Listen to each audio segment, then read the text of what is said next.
Fugazee podcast. I'm your host, Cooley, and we got a debate night episode today. Pretty chill stream. We are currently live on YouTube and Facebook right now.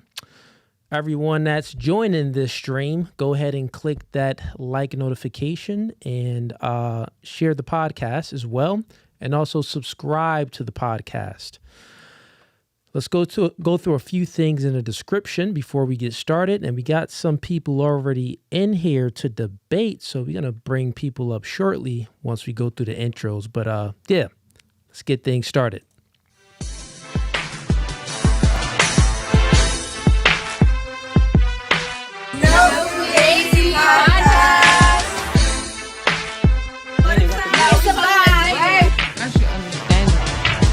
You could understand out the door. And we are working on a new intro. The new intro actually should be done this Friday's episode. So all the ladies and gents that are currently tuned in, we do Wednesdays episodes of live debates. I haven't did one in about maybe 2 weeks, I believe. But Wednesdays is our debate night where, if you click that first link in the description on YouTube, you can go ahead and join the live stream.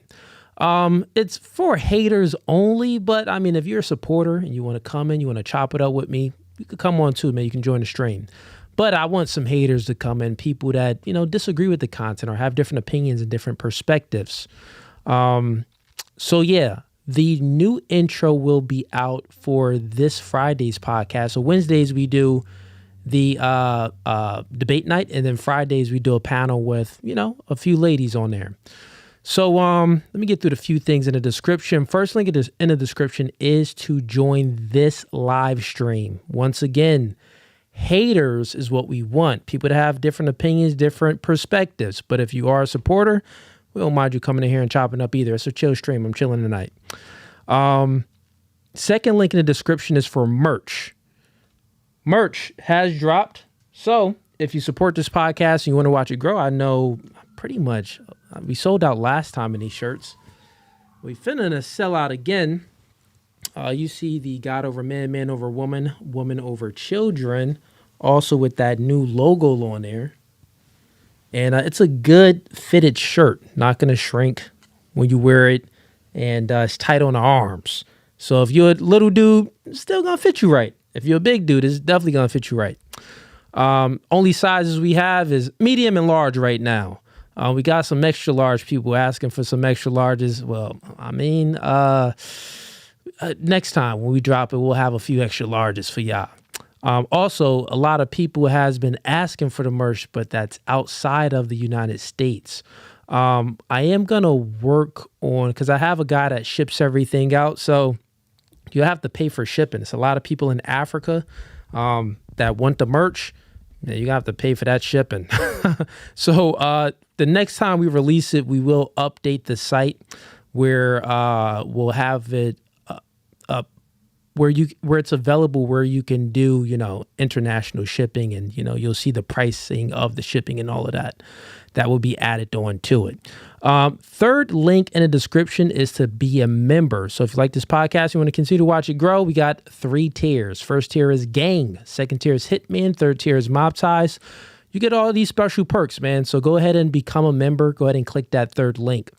The fourth link is for one-on-one coaching. I do dating and relationship coaching, couples coaching, coach men on masculinity, and also I do media and marketing coaching. So if you need coaching in any of those areas, go ahead and click that link, man, and I'll help you out. Fourth link is for the Clips channel. Go ahead and join the Clips channel. We are going to be posting a whole lot more coming in August, because I got a few new Clips guys that's been already clipping things up and got things scheduled, right? That's going to be posting all the time. So go ahead and join that Clips channel. Currently, the main channel is at 200, almost 30,000 subscribers. But the Clips channel is very low. We need to get that up to 100K. So subscribe to the Clips channel. Fifth link in there is in the description is for the Discord. If you want to stay up to date on all new things coming with No Fugazi, go ahead and click that link and I'll keep you up to date. Let's see here. We got, and that's about it. And then, if you want to, we got all the other links for the Instagram, the TikTok, the Facebook, everything like that. That's all in the YouTube description. All right, let's bring up the first caller, I believe. Hey, put your camera on. Everyone that's in the queue right now, you have to put your camera on and make sure your audio is good. So let's bring up this guy first. Roland, put your camera on, man. You are live with No Fugazee Podcast. No camera? You gots to go, man. We got Ron. Welcome to No Fugazee Podcast. Throw your camera on for me, man.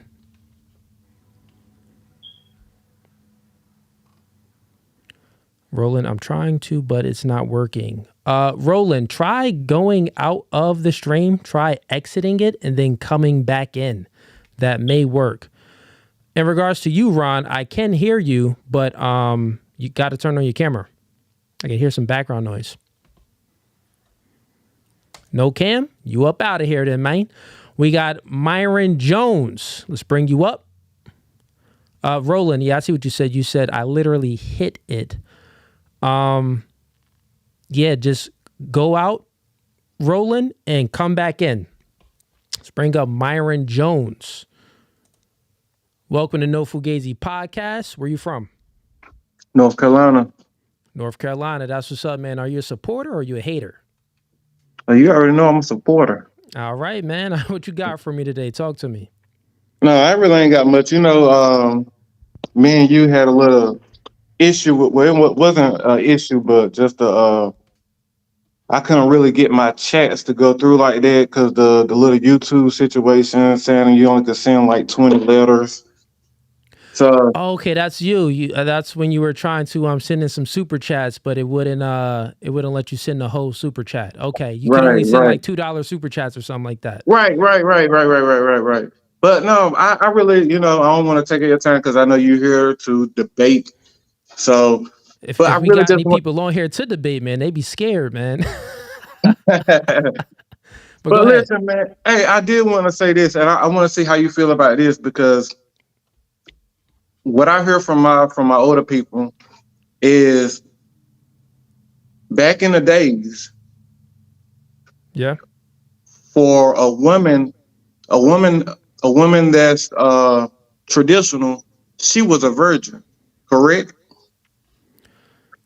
Yeah, a traditional woman was a virgin. A traditional man, from a general standpoint, was a virgin as well. Right. So a lot of these women these days, they come in, with so many bodies on them. And now, let me correct that. I would say traditionally the woman was a virgin. Traditionally, the man wasn't necessarily a virgin. Right.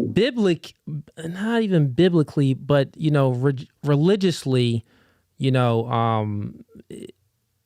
under confinements of religion, yes, it's good for the man and a woman to be, a virgin. But traditionally, I mean, guys was always out there doing anything. Who really knows? Right. Sure enough, go ahead. Because a lot of men back in the Bible, we had plenty of wives, plenty of concubines, and stuff like that. But anyway, to get my point across, what I was really trying to say, older heads that I know was saying that back in the day, if the woman she came with one body, they only pay 90% of the bills. If she came with two bodies, they pay 80%. Anything over three bodies, anything over four bodies, and they went 50 on the bills. How you feel about that? That's funny. Wait, where'd you hear that from? From a lot of older people that I'm around. Yeah, and they said that's how it was back in the days. So they saying like all these women. Basically, what I'm trying to say is all these women these days that's coming, trying to be in a relationship, but they got so many bodies on them, and they expect for you to pay 100% of the bills. But you're not bringing me purity, but you want me to bring 100% security. You not facts. The woman isn't bringing you purity, but she wants you to bring her security. So Right. it's like it's not a fair deal. I get what you're saying. My perspective on that is, I mean, do I think things would be best if it was like that, meaning that the woman was a virgin and the man, came in to protect and provide and things like that. Things was very traditional. Yes, based off of what your old head told you, like, well, she got one body, 90%, two bodies, 80%, three bodies, god dang, we going 50-50. That's funny. I've never heard that before, but I would say, saying it gotta be that. Not saying it. I understand the logic. My perspective is, I understand the logic, but generally, man, like if you can get a virgin, that's great. But if you can't get a virgin, then you get the closest thing next to pure. You're already accepting this woman, right, for what she is. If you accept her, you gotta do your manly duties.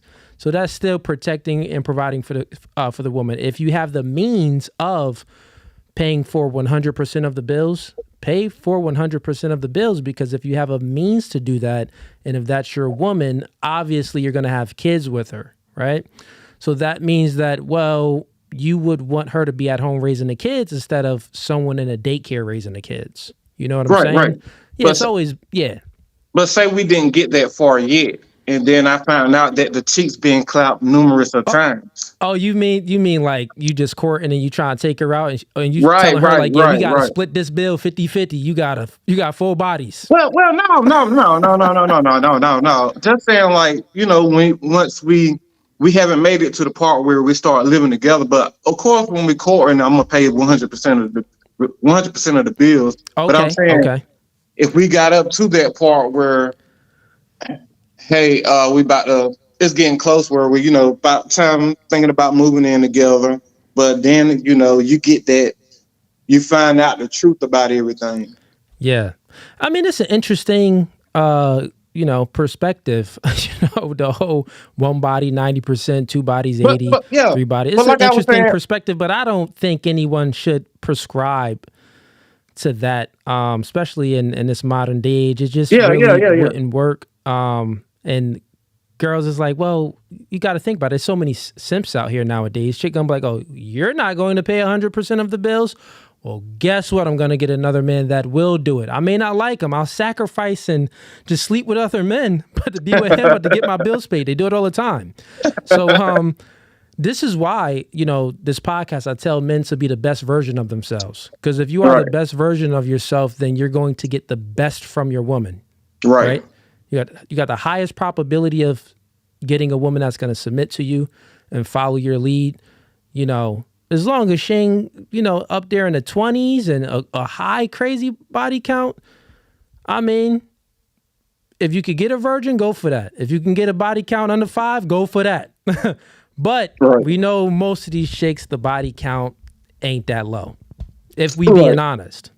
Right. You're right. Yeah, if we being honest. You're right. Like I said, I won't even. Everybody got to settle. Like if you think about it, women, like men, we settle on a multitude of things, but women don't even understand about the things that we settle. And this is why we got this space here and we speaking, because we talk about the things that we kind of settle for.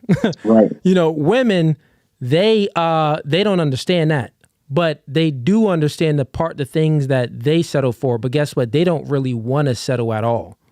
Like even from the courting process, you could be their type, their height preference, their race preference. You say the wrong thing, you disqualified.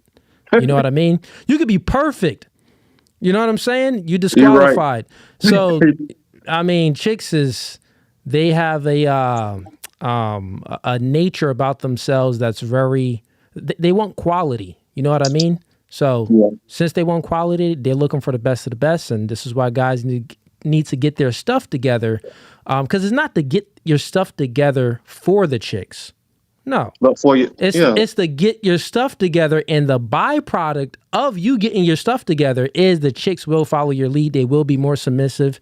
They will admire you and give you true, genuine love. It's going to be a higher probability of her staying loyal to you and her not posting thirst traps on Instagram while y'all in a relationship, or taking single girl trips while y'all in a relationship, or disrespecting you in Walmart. So you get your stuff together, she's going to be more likely to follow your lead. That's what I was saying. Of course. I appreciate you letting me come on the podcast, man.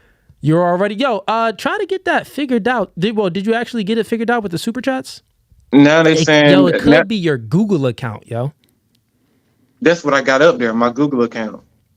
Yeah, I would say maybe your Google account was flagged or something, because I don't know why it's not letting you send more and then write out exactly what you want to write out. Yeah, it's telling me I got to progress, and now it's like it got me at a tier. It say after three more chances that you send $2, you'll progress to the $4. Yeah, that's weird. No, I send super chats to, other podcasts that I'm watching sometimes, and I don't have a problem with it. And no one else ever mentioned that they had a problem with it. So it could be something with the Google account. So I'll get that checked out. But other than that, man, thanks for joining, man. I'll get to the next call. Thank you. All right, man. Have a blessed one, brother. You too. All right, we got, let's see here, Roland. Welcome to No Fugazee podcast, Roland. Is your name Roland? No, it's actually Alexis, but Roland is the last name. So Roland, okay, Alexis Roland, okay. And where you from? Alabama. Alabama, cool. What's up? Talk to me. Are you a hater or a supporter? I think I'm just kind of in between. I do listen to a lot of, well, I'm not going to say, I have seen a lot of your videos that you've posted. Yeah. I agree with some things that I don't agree with. Like the conversation that you just had with this young man prior to getting on with me. Yeah. A lot of things that you said, like a lot of things that you touched base on, I agreed with. And then there were some things that I didn't agree with, but never a hater. Okay. Well, let's speak. Let's have a conversation. So what's some of the things that maybe you didn't agree on a conversation that I just had with Myron Jones? I don't agree because I had to leave and come back out. So when I came back in, he was talking about body counts, and body counts qualify for, well, the number of body counts determines how much he's going to be splitting with her on bills.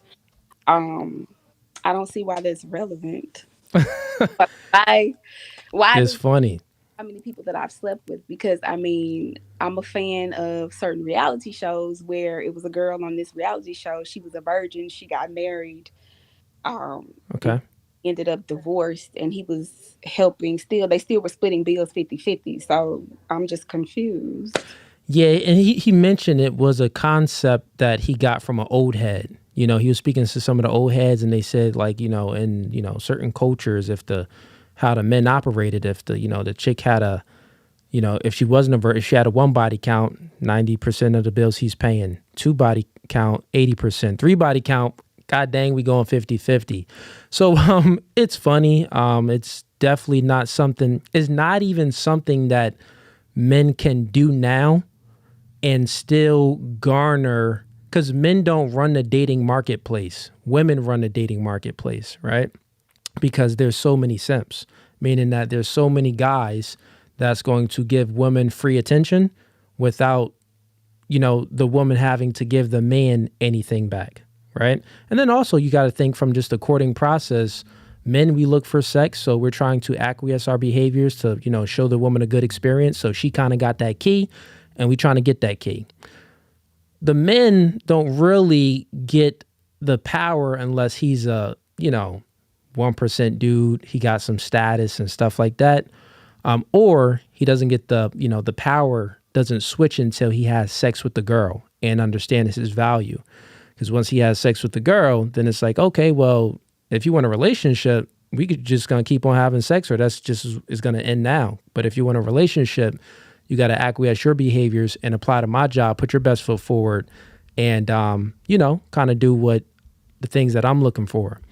So I say that to say it's not realistic from what Myron Jones stated when he was speaking with that old head. In modern day times, it wouldn't even be able to exist if men tried to do that, because women would just be like, well, one, how would the guy even know the woman's body count? That's the one thing. You're not going to know the exact number. Never going to know the exact number. You could kind of get a guesstimate based off of, her body language and how she moves and how she operates and how she carry herself. You can get a, maybe an ideal of what it may be, a range. But so that's the one thing. The second thing is, even if the guy was like, okay, even if the woman did tell him like, yeah, I have, 4 bodies. And he's like, okay, well, I'm going 50-50. Like, I don't tolerate girls that's like, say if average men did that, she gonna be like, bye, I got another dude that's gonna, pay the bills, because there's a lot of simps out here that will pedestalize women and go above and beyond for her. So that's a concept that won't even work in modern day times, and I'm sure it barely even worked back then. But yeah, what's your thoughts? May I add though, Sure. if we really could be honest, do modern day women really need to go 50-50 though? If we're being honest, do we really have to go 50-50? Because the way that the modern day woman is set up, they're conditioned to be so self-sufficient. They really can pay their bills themselves. At least the women I know. So do we really have to even go 50-50? Well, it's not about do you have to go 50-50. It's about do you want to go 50-50, right? Women, if they're being honest to themselves, they don't want to go 50-50. Like if you had a choice, you gave the woman an option between guy A or guy B, they both are equivalent in looks, finances, status, everything, they're equivalent. But one guy, well, they're not equivalent in finances. One guy, makes a lot of money where he's going to pay for all the bills. The other guy, he makes, just enough money where in order for y'all to survive, y'all got to go 50-50. All women, if they had a choice, would choose guy A that can fully financially provide for them. Because women, from a biological standpoint, you want security, right? Yeah. Yep. So that's how I kind of look at it. But what other things maybe that you disagree with that you've seen on a show? Maybe we can get into a discussion about something else here. I don't know. Some of those clips are terrible. You go in on those girls. They're crying. I'll give you one that I saw. Okay.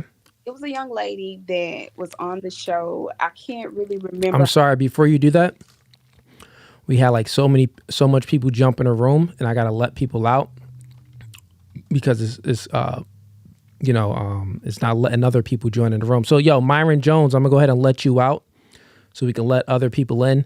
I see Wells, I see Jelani, and I see a few other people down here. Jelani, you're next. Wells, you're next, and then we're gonna get to the rest of the people. I'm sorry. Go ahead, Roland. It was an episode that you had. It was a young lady on the show. I can't remember how y'all got to the conversation, but you just tore her to pieces. You was like, oh, well, you're mad because a guy doesn't want to date you because you're overweight. Do you remember that light-skinned girl, curly hair? Did she cry? Yes, she did. Okay, so that's one of the clips that you kind of don't agree with, or what's your thoughts on that? I mean, I think that you were a little bit harsh. I think. Okay. How about we go ahead and play the clip and we get your reaction from it. How about that? Please. All right, cool. Let's go ahead and bring it up. I don't think that clip, when I play it, it can't have no music in it. So let me make sure. I don't got no music in the clip.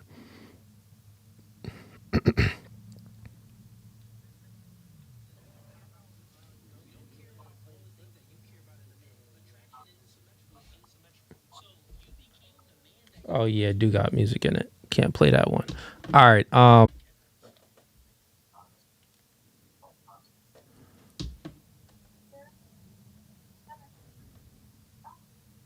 And chat, just bringing up this clip so y'all could go ahead and watch it, and then we're gonna go ahead and get Roland's reaction to it, and have a discussion on what she disagrees with, or maybe what I said, or how I said it, or whatever it is.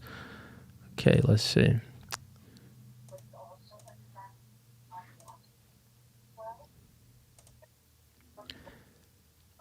Yo, and also super chats today. Anyone got any questions for myself or any of the other guests on the panel when they're coming in?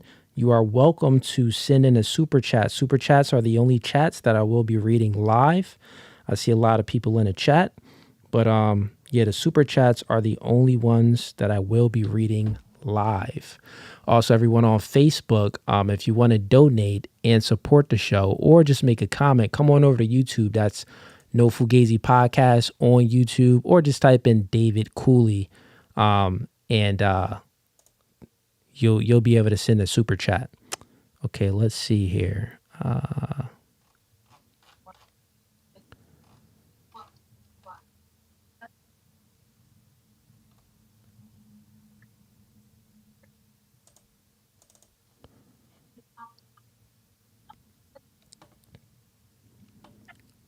All right, I'm going to just go ahead and share my screen for this one, actually. Make it easier. Share screen.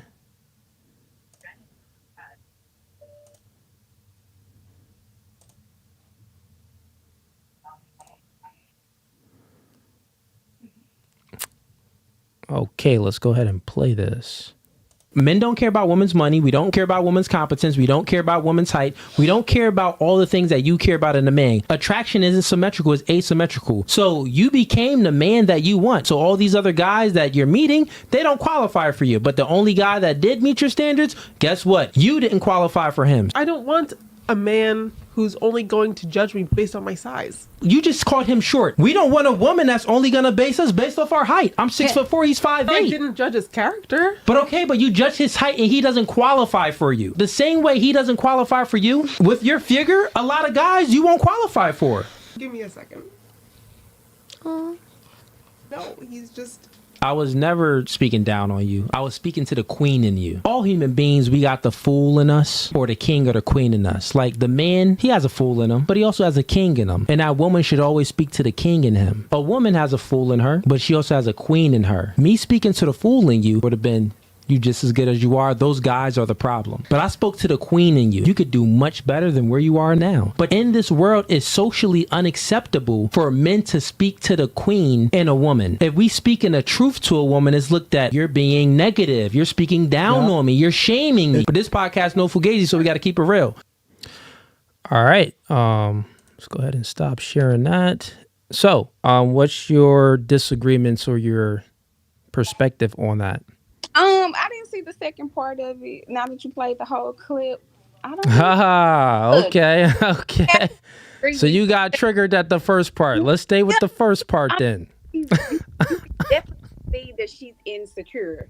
She's insecure. So when you started going in on her, like she believe the things that you're saying about her, she believes that about herself. She literally believes that physically she's not going to be able to be with nobody because she doesn't look like so-and-so standing over there with a toned, fit, and fine body. She believes that about herself, whether she verbalizes it or not. That's why she came at him and she attacked him about his height, which she knew was unfair. But I do like the fact that you came in and you were positive and you said to her, hey, look, this is the show that we do. I'm not going to sit up there and sugarcoat and say that to you. I like that you said that. But when I saw the first clip, I was like, oh my God. You just seen the first 30 seconds and you got triggered, Roland, and you was tone policing me like, oh, why is he so mean? You was a tone police. Just admit it, you were. We get it. She's overweight and a lot of men don't like overweight women, but you got to sit up here and make her cry. But yep. So now let's go over the truth of the matter. I never called her overweight. And I never called her fat. I didn't call her any words. I've done that on podcasts before. And I'm like, you know what? I'm going to just try something very different. And what I've learned is that it doesn't matter. Women don't care about, how you say things. No, that's a lie. They care about what is said, and women can't handle the truth. Because I said it in the nicest way possible without calling her any names. I just said, hey, with your figure, most men, if they have a choice, they're not going to choose that. And I would disagree with what you said. I think that she doesn't actually believe that she is big. I don't think that she actually believes that. You said that no, she knows that she is. I think that she doesn't actually know, because when people truly know something and understand the truth about themselves, that's when they make a change. That's when they get into the gym and they start, making that behavior change. She doesn't know the truth. She's been lied to and coddled her whole life and has a lot of simps in her DMs that's pedestalizing her, and never had a man to tell her that, hey, no, well, the reason why you don't have, 34 years old and you're a virgin and you're unmarried is because, one, you need to make some changes in your life. You need to change yourself. She couldn't take that truth. And that's the reason why she's only attracting men. She admitted on a podcast, she's only attracting men that she don't want. The men that she does want, she can't attract those guys. So that's the thing. She's only attracting simps. What's your thoughts on that? I mean, well, I really don't. I mean, I can relate to her in so many ways. But I wouldn't, my thoughts would be. Which way can you relate to her? Just because she wants to date a man of a certain caliber, I don't really think, because I think what she's doing is she's accepting whatever. I can't have this, so I'll just take what I can get. Not to talk down on her, but I feel like that's. I don't think that she is doing that, because she's 34. She was a 34-year-old virgin, and she's 34 years old and she's a virgin. So I think she's extremely picky. I think that she's not taking what she can get. I think that she's so picky that she's disqualifying every guy because she wants this top tier guy, but that top tier guy doesn't want her. And that was the topic of the discussion, which that's reality, right? Like if a man wants something, right, but he's broke and living in his mom's basement, but he wants this model chick, you gonna laugh like, you stupid. You ain't gonna get her. Like, y'all gonna clown that guy. But the thing is, we don't clown women that's like her. You know what I mean? Which I didn't do. I just gave her the reality of it. But just imagine if society didn't coddle women like they did, and they actually, gave women the truth, then women would be making subtle changes, Well, anyway, to everybody in the comments that's saying I'm in my pajamas, I didn't know that he was going to put me on here. I would have dressed better. And my eyebrows, yes, I drew them on, and they're a little. Yeah, that's why you shouldn't read the comments. Shouldn't read the comments. But we do got a super chat for you. So Angel Greg sends in $2. He says, "How much does she love her father?" Who, me? Yeah, how much do you love your daddy? So I'm going to be honest. My father and I, we really didn't have a strong relationship growing up. But that doesn't mean that I don't love him. I just really don't know him that well. I know who he is. We've dealt with each other on a couple of occasions, but I'm trying to figure out what was the basis of that question. Like, I could tell you the basis of that question. I understand why he asked that question.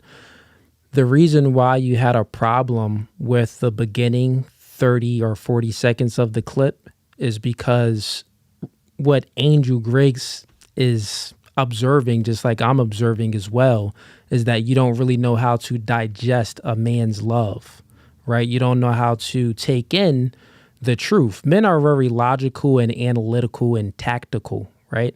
So we are deductive problem solvers. When we speak, we don't speak like we speak to solve the problem. We don't speak to gossip or just bicker or ramble on. A real masculine man, we speak in like a father figure. He's like, okay, baby, what's up? You got that? Well, overcome it this way. Here's what I want you to do. Mom is kind of like, oh, what's going on? Come here. It's okay, baby. Like, it's okay. She coddles you, right?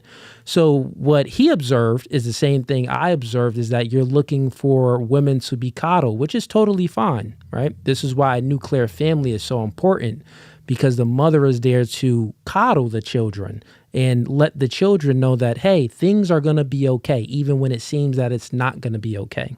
Even when you fall down or you don't make that shot at the end of the game, I still love you. The father is there on the other side, like, no, when you fall down, get back up, right? When you miss that shot, do better, right? Is not coddled. So God's love is the closest thing to the Father's love. It's the closest thing. When you even think about Jesus and everything in the Bible, it's like, it's why does Jesus want to repent from our sins in order for us to make it to the promised land, right? That's so we can acknowledge what we did wrong and then change our behavior, and then we make it to the promised land, right? Mm-hmm. Now, the mother's love isn't truly about that. It's more of about just a full coddled approach. I love you regardless, no matter what you do, right? And it's not saying that the father doesn't love his child no matter what the child does. It's just like you're not going to get those type of responses from a real father. And God is truly like that. Does that kind of make sense to you? Mm-hmm. Yeah. So that's what, Andrew Griggs observed in yourself. I kind of observed the same thing. And, it makes sense because you weren't raised with the father. Mm-hmm. Totally fine. I wasn't raised with the father either. He left me when I was 5. The good thing about my situation, I had brothers and uncles, but I was a smart man and I learned, right? I was very wise to observe others and get knowledge outside of not having a father and seek God. You know what I mean? Mm-hmm. So, you could still get there, but are you in a relationship or no? No. Single? You single? What you doing single? Well, so maybe this will start a debate. If you want to debate, I was dating a guy. Okay. So I'm 34. He's 40. Yeah. I ended up going to his job because every time we have a conversation on the phone, he always runs from things. So I ended up going to his job, letting him know that we shouldn't pursue each other romantically anymore. This man just went off. He was like, "You're the typical Black woman. A man of your caliber will never want you." He was like, "If I was talking to a white woman, she would never do this." He was just going on and on. Okay, so let me get that right. I missed a part. I'm sorry. So you said that you were in a relationship with him romantically, and what's the reason why you cut it off? I said I didn't want to put. Well, yeah. I cut it off because I wrote a list of things that I really just didn't like. In him? Yes, I didn't like these things. So I feel like these are things that I've addressed previously that I really didn't like. And here we go. It's 2 months later, and those things are still happening. We might as well just not pursue. Because I told him, I said we can remain friends. Got you. So it was just 2 months. You just gave it 2 months until he was like, "Darn, he's not changing. Let me cut it off." But let me tell you this. This is where the debate is going to come in. So he said, "I'm better than most Black men." I said, "How? You're like the way you are is what comes with a typical Black man." So he has 2 kids by 2 different women. He lives with his mother. And he has somewhat of a decent job. So I told him, I said, when I started dating you, I came to you with nothing but me. I have college education. I'm also a nurse. I don't have any kids. I have my own place and I have 2 cars. Mm-hmm. So when we look at that, who's really like, because he always acted as though he was superior to me. He was like, because we would talk about things and every time we would talk about things, he would always say something condescending.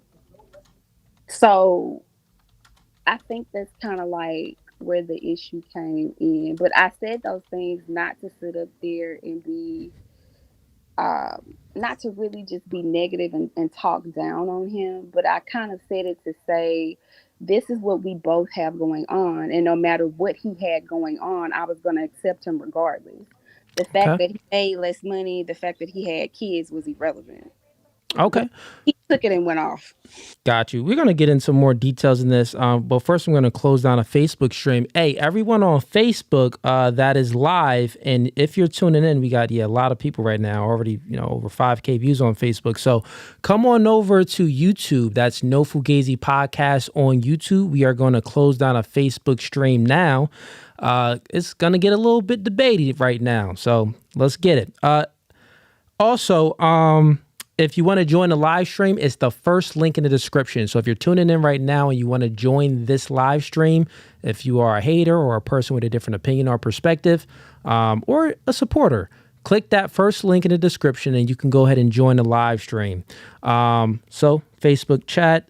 Well, Facebook is closing out now. 1 second.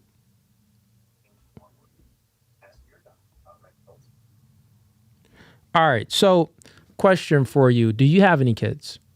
No, I don't have any children. No kids. And how many kids did he have? He has 2. He has 2. And who made more money between you two? Me. You made more money? How much more do you think you made? So, I mean, I don't know. I bring home after tax $2,000 a week. Okay, and so he was bringing less than that. Fair enough. So it was only 2 months' time. And did he pay for the first date? He's paid for every date we've been on. He paid for every date you've been on. Is he taller than you? He is. He's 6 feet. 6 feet. Do you believe that he's stronger than you? I know he is. You know he's stronger than you. He was tossing it around. Okay, makes sense. All right. Do you believe that he is, who do you think is like, not book smart, but like overall smart? Like, who do you think that if someone asked both of you just a random question, who would have the answer to that question, you or him? I believe we're equally matched that way. Equally matched. Okay, so you both are competent. I would say that he is your superior. He acted as though he was supposed to because he is your superior. And that's the thing, right? So in this modern day age, remember you asked when Myron was in the chat and we were speaking about that conversation with Myron, and he said stuff about, women with body counts and a multitude of other things, how, it should be 90% of providing, then 80% down to 50%. And you was like, wait, that doesn't make any sense. And one of the things is that you even said yourself there, and now you said it here as well. Well, you just confirmed it here. You confirmed it here that you want a man that can give you security, right? Because you said something like, well, I think like, most women is kind of okay with 50-50 in a modern day age, right? Remember that conversation we had? Mm-hmm. But now you just confirmed that, well, no, you don't want anything that's 50-50. You want a man that is superior than you. You want a man that can, pay for all the bills pretty much, or if not all of them, then most of them. No, I didn't say that. Let me clarify what I meant. You also chose guy A in a scenario. Like you chose the guy A that is financially adequate, that he can provide and pay for everything and you can live a comfortable life, over guy B that is going to go 50-50. You said that you would choose guy A, right? No. You didn't say. Will you allow me? We got to rewind that back. Will you allow me to clarify what I mean? Go ahead. You could clarify. If a guy wants to go 50-50 with his partner, that's fine. Because I did say... No. With you. He goes 50-50, it shouldn't really matter, I said, because as self-sufficient as the modern day woman is, she can really just pay her bills on her own. But when it comes to me, and let me how I feel about me, I don't really prefer 50-50. If I'm with someone, the only thing that I ask that he pay is rent. Well, then why was it one of the first things that you said, your main point of contention with your ex guy that you was dating for, 2 months? One of the first things that you said that was derogatory towards him was like, he not even like all that. Like he don't make more money than me. Like that was one of the first kind of things that you said that was negative on him. But now you're saying, you're like talking out of both sides of your cheeks. You're saying that, well, like you don't want a man, you're okay with going 50-50 with a man, but then on the other side of your cheek, you had a man that was pretty much doing that, but you were treating him bad and speaking down on him to hundreds of people as well on here. So it's like, do you agree? Can we just admit that can you admit that you do want a man that is not going to go, like if you had a choice, you would prefer a man that can fully provide for you. Can you admit that truth? Yeah, I admit that. That's fine. Okay. And that's the thing. Like, as long as you can understand the true nature within yourself, then you'll be fine. Because the true nature within yourself, and I would say all women, you're hypergamous. So hypergamous just means that you want a superior, right? Now, he was a superior on all levels besides finances, right? All levels besides finances. And how old was that man? 40. 40. Okay, a lot older than you then. Okay, makes sense.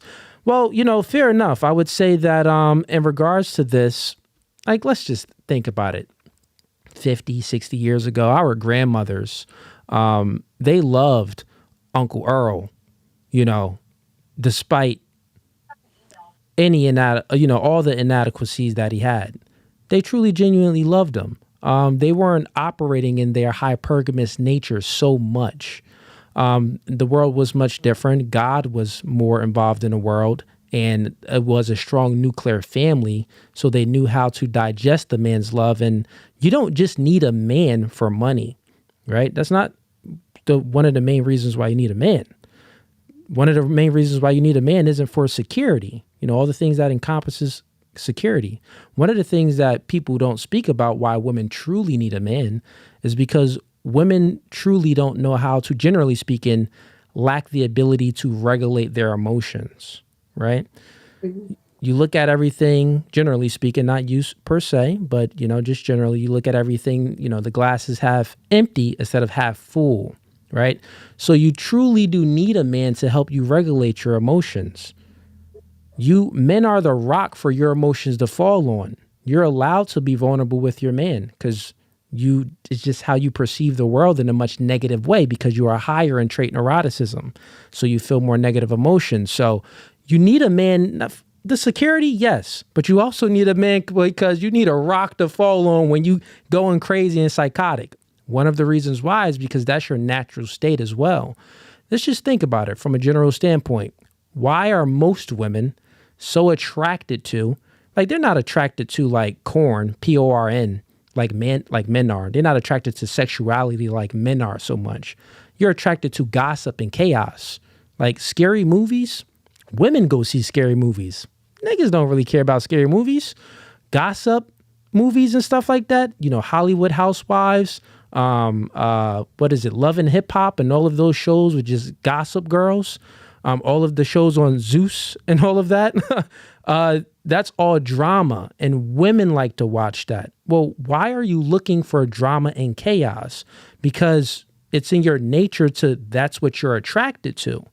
It's also in your nature that's what you're kind of attracted to in a man, right? You're not attracted to the good guys in a man. Good guys, you're boring. I don't want the good guy. I want the bad boy, but the bad boy who can tame himself. Right? You want to try to tame that bad boy. So even with your mating attraction triggers, you're attracted to chaos in men. This is why, most young girls, they say that they're mature, but they're not as mature because they're going for all the men, the drug dealers, the guys that, have a whole lot of tattoos, the guys that have all of these, bad characteristic traits, but they're very appealing to the woman. It's like, wow, I can feel the vibe. It's hard you look for a mystery man, and those bad boys, it creates that mystery. Chaos is mystery. You know what I mean? So that's that in relationships, how women kind of mate, strategize towards, and then also in just period life and everything. What are you attracted to? You're attracted to gossip and chaos. Does that make sense? So this is why you need a man to help self-regulate yourself. You truly need a man. Like security, yes, but you need a man just for yourself, or you're gonna become delusional. Well, women are generally pretty much delusional, but you're gonna cause chaos within your own mind. Make sense, or agree or disagree? It makes sense. I agree to disagree. I don't. Okay, fair enough. Where women like bad boys. You don't think women like bad boys?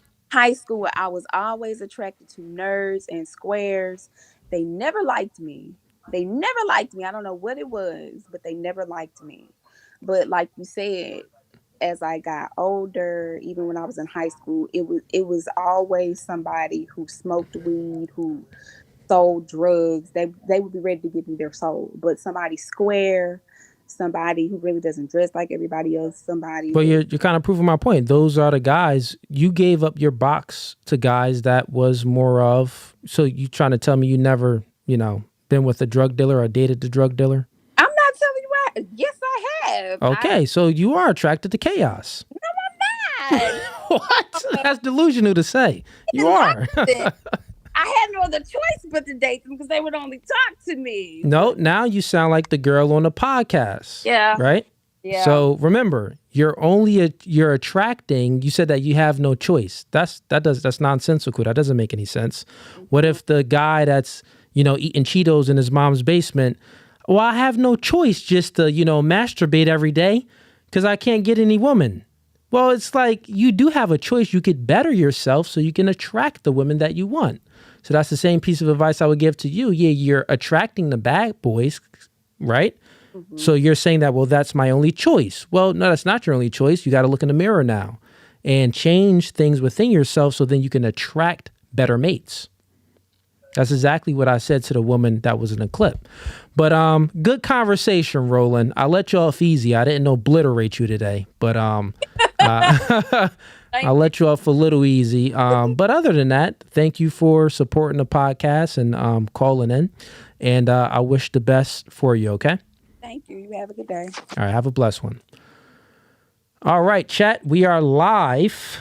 You are live with No Fugazee Podcast. We got a member that joined. Let's see who joined the membership. Okay, Gina Welch. That's a girl. Welcome to the member. Gina, you joined the gang tear. So welcome. Let's see. We got some other people in here. Let's bring them on up. We got, let's see here. I see you in here, Angel Griggs. I see you in here. Going to get to you, but we got Roger. He's been in here for a while. Let's bring up Roger. Welcome to No Fugazee Podcast. Where you from? And maybe he put his phone down and walked away. All right, so let's bring up Angel. Welcome to No Fugazee Podcast, brother. Where you from? A little bit from everywhere. Born in Texas, but raised between Mexico and California. So I do speak like fluent Spanish. Okay. What's your nationality? Your ethnicity? I'm half black, half Mexican. Oh, half black, half Mexican. Okay, cool, man. What you got for me today, man? Talk to me. You was the one that sent the super chat, right? Yeah, big supporter. I love what you do. It's, you're being honest with people. That's the biggest thing. It seems like a lot of people aren't getting honesty from the male side. And a lot of it has to do with the status that they also have within the community outside. So you're at least doing something with your platform. And I'm grateful for that. Yo, thank you, man. That means a lot. I appreciate the kind words, man. And yeah, the podcast is called No Fugazi, man. So that's pretty much a slang word for pretty much like no cap, like, no cap. And so it means be authentic, be truthful. So I try to stay, the truest I can. No one is perfect, but I do my best, man. Thank you. I appreciate the kind words, brother. Any other thing you got for me today? My thing is, I would love for you to ask more questions about fathers, because it's the big thing that affects, like, I'm a dad. I was also married. I'm going through my divorce. So I have to build myself objectively from the very beginning. I lost everything. So now I'm working through all of that. As I'm doing my job, as I'm paying everything off, paying off all those debts, fighting to get my kids back. So I understand from the dad's position, and that's the reason why I advocate for dads specifically. Fair enough, man. Fair enough. Yeah. I want women to be asking those questions about their dads more, and if possible, to help, like, fight for child support. Like that's the one thing that messes with so many fathers. Yeah. You know what? I'll go ahead and add that to our intro question. You're not the first person that said that.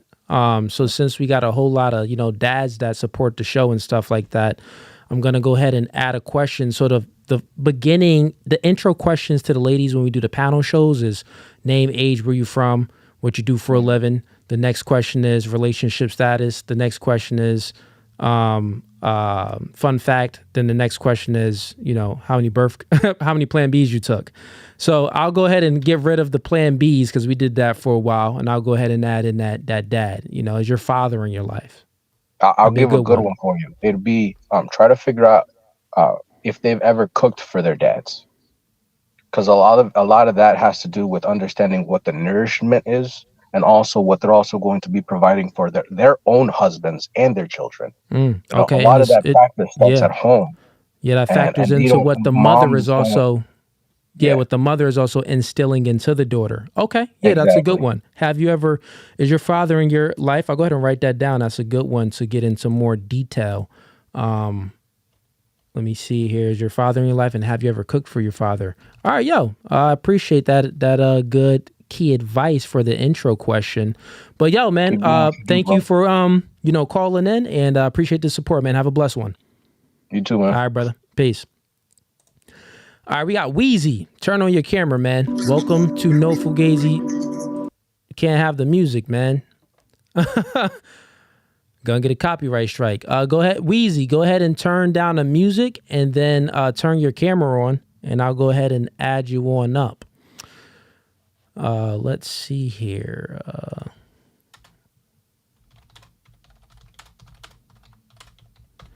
All right. We got a few people in here, but anyone that wants to go ahead and join the live stream, we are currently live on YouTube.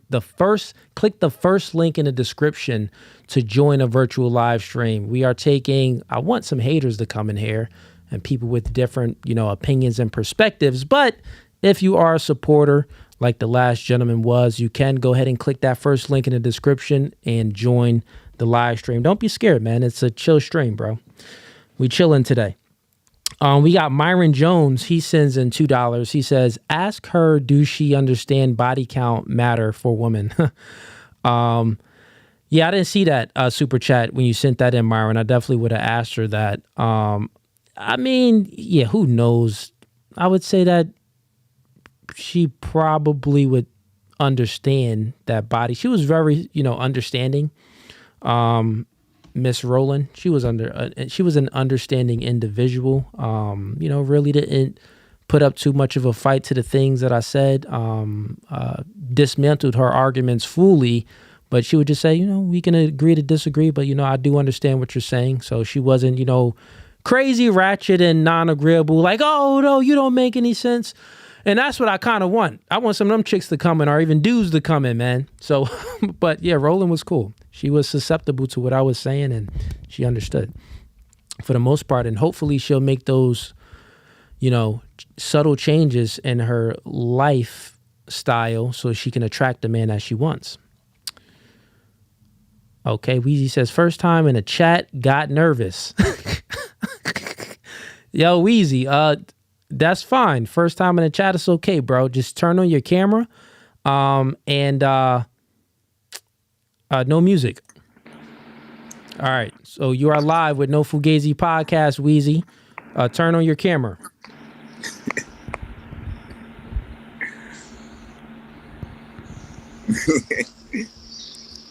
Okay, homie said he putting the kids to sleep. All right, let's get him up out of there. This guy ain't ready. All right, we got Renegade. Let's bring some other people up then. All right, turn on your camera. You are live with No Fugazee podcast. I think turn on your camera and your audio because I don't hear anything. Okay, well, so you get that turned on, and I'll bring you back up. And I see other people in the queue. Instead of just bringing y'all up, turn on your camera. I'm not gonna bring you up until I see the camera on in the queue, and then I'll bring you up. But other than that, chat. Hey, let me see what the chat is saying in here. Any other super chats? Where we at with it? All right, we got the membership. We got those 2 super chats. Man, that's really about it. We kind of chilling today. Well, man, if y'all not sending in any super chats or anything, and these people don't got their cameras on, it's gonna be an easy night for me, man. But I could do some education if you guys want. We could react to some stuff. I guess we could do that for a little bit. I seen something from Softy Van Jones we could react to. We got Pappy. Turn your camera on. I seen you just came in. We got Gino. Your camera was on, but throw your camera on and I'll bring you in, Gino. And Pappy, throw your camera on and I'll bring you in. And all of the other people y'all still ain't, I think y'all just in here not turning on the camera or scared or something. Don't be scared, man. It's a chill stream. If you believe something and you want to speak what you believe in, go ahead. This is the chance to, speak your piece. If you disagree with any of the things that I say on the podcast, this is what I do, man. Open platform, it's live. So, yeah. But yeah, anyways, I'll react to some with y'all then. So we got a clip here. I'll go ahead and play from Softy Van Jones. And we'll talk a little bit about the victim mindset and how it holds all people back. But I would say black people suffer from it the most. And black people have been suffering from the victim mindset for the longest, I would say, as well, as far as I'm concerned, as far as what I am aware of and what I notice. But yeah, let's play this clip. Let's see. And this is a clip of Van Jones reacting to Biden dropping out of the presidential race. And he's crying, bro, on national television. I mean, if y'all know this guy from CNN, he always cries. It's crazy. Like, what? Why are you a grown man and you're crying? And you're crying about another man dropping out of the election. And then you claim that you're so black, and that you're for black people, but you're crying over a white man that dropped out of an election.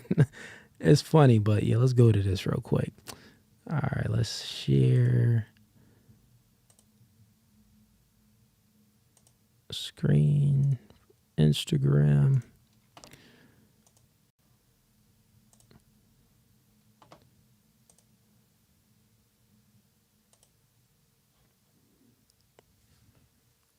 Even people who are pushing for this to happen, it's kind of like when your grandpa, you got to take the keys, and everybody, you got to take his keys, you got to, and he's fighting, and everybody's so frustrated, and then you finally get the keys back, and then you just cry, because this is somebody that you love, this is somebody that you care about, this is somebody who was there for you, this is somebody you wouldn't be here without him. This guy is a panty boy. Now, this is not, look, politics is politics, but this is a human moment for one of the great humans in America. This is a huge moment for him, for his family, for all of us who love him, for all of us who wanted him to get across the finish line. But if you're a young person watching this is patriotism. Oh, that's this patriotism. Is what it means to put the country first, and put the party first, and put the cause first. When your arm gets tired, you let somebody else finish pitching the game. That's what Joe Biden has done. That's called weakness, my dear friend. That is called weakness. Dropping out of a race, that's called weakness. That's called quitting. You quit, right? So we'll speak a little bit about this in regards to Van Jones fully being a panty boy and weeping on national television like he always does if you guys watch CNN. So what he tried to conflate, that patriotism, which is strength, right? Because if you're a patriot, that's showing that you support your country and that strength in that. So he's conflating strength to, quitting. That's what he's trying to conflate. So he has a very nonsensical mindset. That doesn't make any sense. Strength would be someone not quitting. And I'm not saying that Biden shouldn't even have been elected in the first place. And I'm not saying that he shouldn't have dropped out. He should have dropped out. But anyways, the reason why he dropped out, not is because he's a patriot and he knows no. He dropped out because he's a weak man, physically weak and physically, mentally not there. And Van Jones is suffering literally from the female's mind. And the female's mind tends to always create a victim in their mind due to a multitude of things. You got to think about it. Since they are higher in trait neuroticism, they have more negative emotions. So they view things, how they perceive life in situations. When they go through situations, they tend to perceive it more negative, right? So even though things can be going very positive, they would create a victim in their mind and view that thing as negative, right? So that's a very, feminine mindset that Van Jones is suffering from, and a lot of people suffer from that as well. But also in the Black community, they're suffering from that victimhood, that victim mindset. You think that the man did something to you and the man owes you something. No, that's not how things go in life, right? What you get out of life is what you put into life, right? There's no handouts. Reparations, women want things to be fair. Okay, the country gave some money to these, America gave money to other, countries in need and things like that. And Black people is here looking for reparations and a handout. No, that's not good, buddy. It didn't work in the welfare. We wanted to give women handouts. Well, guess what? When we gave the woman those handouts, she got rid of her man and she married the government, right? People take advantage of things. So yeah, giving handouts, taking handouts is not a masculine thing to do. It's not a masculine thing. Think about that old story I don't even know if it's in the Bible, but it's that old story that the man was on a boat and he said, no, his boat was all messed up. And he was watching other boats go by, but other boats would stop and say, hey, you need some help? He'll say, no, God is going to save me. Another boat will go by. They'll say, hey, you need some help? He would say, no, God is going to save me. He's looking for, you're looking for something even from God. It's like, no, I've literally, you're looking for it all wrong, bro. Like, you should have just hopped on a boat. And then the guy ends up, drowning and dying. So it's nonsensical to be truly looking for that from, even though God actually was trying to help that individual out by sending him a boat, but he was viewing it and perceiving it all wrong. But anyways, I say that to say that, Van Jones is suffering from a victim mindset. Victimhood, man. We got a lot of people in here now. So we're going to get people up in here. Myron Jones, I see you came back in, man, but I'm going to get some other people in the chat. We got Pappy. I see you in here. We got Obstacles to Opportunities. I see you in here, man. I'm going to get you in here, brother. I know you be having those good conversations. Let's get the Pappy. And then we got some other people in here, down here coming next. Let's see. Welcome to No Fugazee Podcast. State your name and where you from. Yeah, what up? My name is Antoine. I'm from South Cat. Antoine from South Cat. All right, brother. You got a whole mask on. You good, man? Yeah, I'm good, man. I got bit by some wasps, so I'm good. We like to see faces in here, man. We don't mask off. We like Future. Mask off.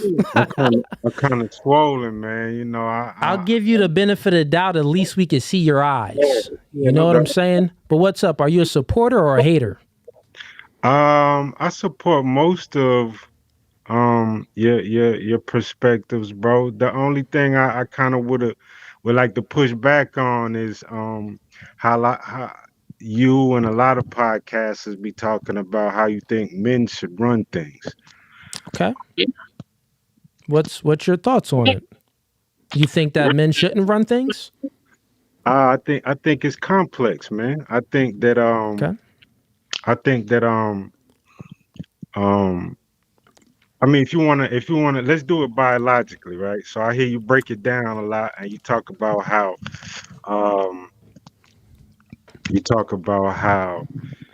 biologically men are stronger than women and men should lead women based off of some biological facts, right? And I get that, but I think you a lot of times you leave out the fact that biologically, um, from a cellular perspective, like when you get real deep into it, I think women are for some reason. I ain't want to be religious, but for some reason, the Creator chose women to bring forth life. Even if you look at their chromosomes, the X chromosomes are like 4 times bigger than Y chromosomes. If you look at the population on the planet, you can see that it's probably like 8 to 10 to 12 women to one man. And so just for some biological reasons alone, I think that women, okay, even when you look at it, you talk about leading and teaching, most of the times, women are the first teachers in all of our lives. Men, women, it don't really matter what gender. So I just think that when you talk about leading in relationships, um, I think that women, um, they one of their most supreme traits is their ability to submit to us, because men, as part of our nature, we ain't really like that. We ain't really trying to just submit to anybody. So I think that in reality, women be running the relationships, but the strong women who really know their place, they can sit back and let the man, I guess, think that he running the relationship.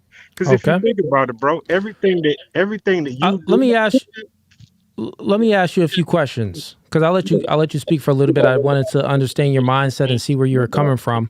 And normally I don't do it like that. I kind of like make one point, stop at that point, then we'll talk about that point, we'll move on. But just to get to some points, so I'm going to ask you some questions because we're going to speak about it logically, right? So you said that, I'm just going with what you said. You said for every, and this isn't true, but for every, 10 women, there are 2 men.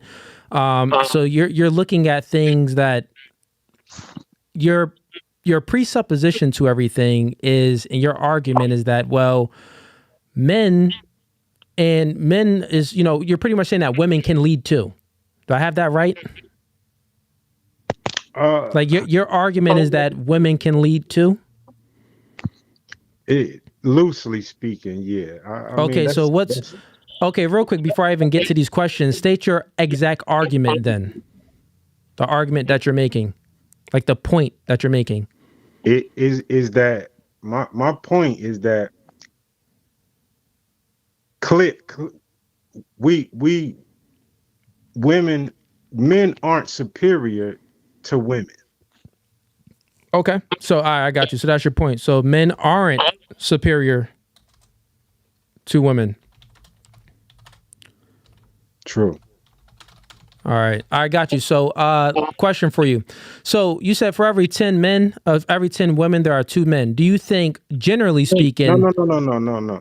I was saying that the globally there's way more women than men. Yeah, and then you said for every 10 women, there are only 2 men. I think that's what you said, or every 8, let's just... Yeah, I'm just speaking loosely. I don't really know. Okay, no worries. Yeah. We don't even have to speak directly. Right, and I'm cool. going to look that up. I'm not sure. I'm not going to look it up, but let's just have a logical conversation about what you said. So let's just say for every 10 women, there are 2 men. Do you think 2 men can beat up 10 women? No. You don't think that? You don't think that's possible? Oh, yeah, it's possible, but not probable. You don't even think that's probable? Nah. Okay. Hold up. So five women against 1 man? Yeah, you don't think that 1 man can take on 5 women from a general standpoint. Now, we know that there's going to be certain situations where, those 5 women is going to get the best of that 1 man because, that 1 man may not be... Let's just get facts, right? Men have 40% more grip strength than men.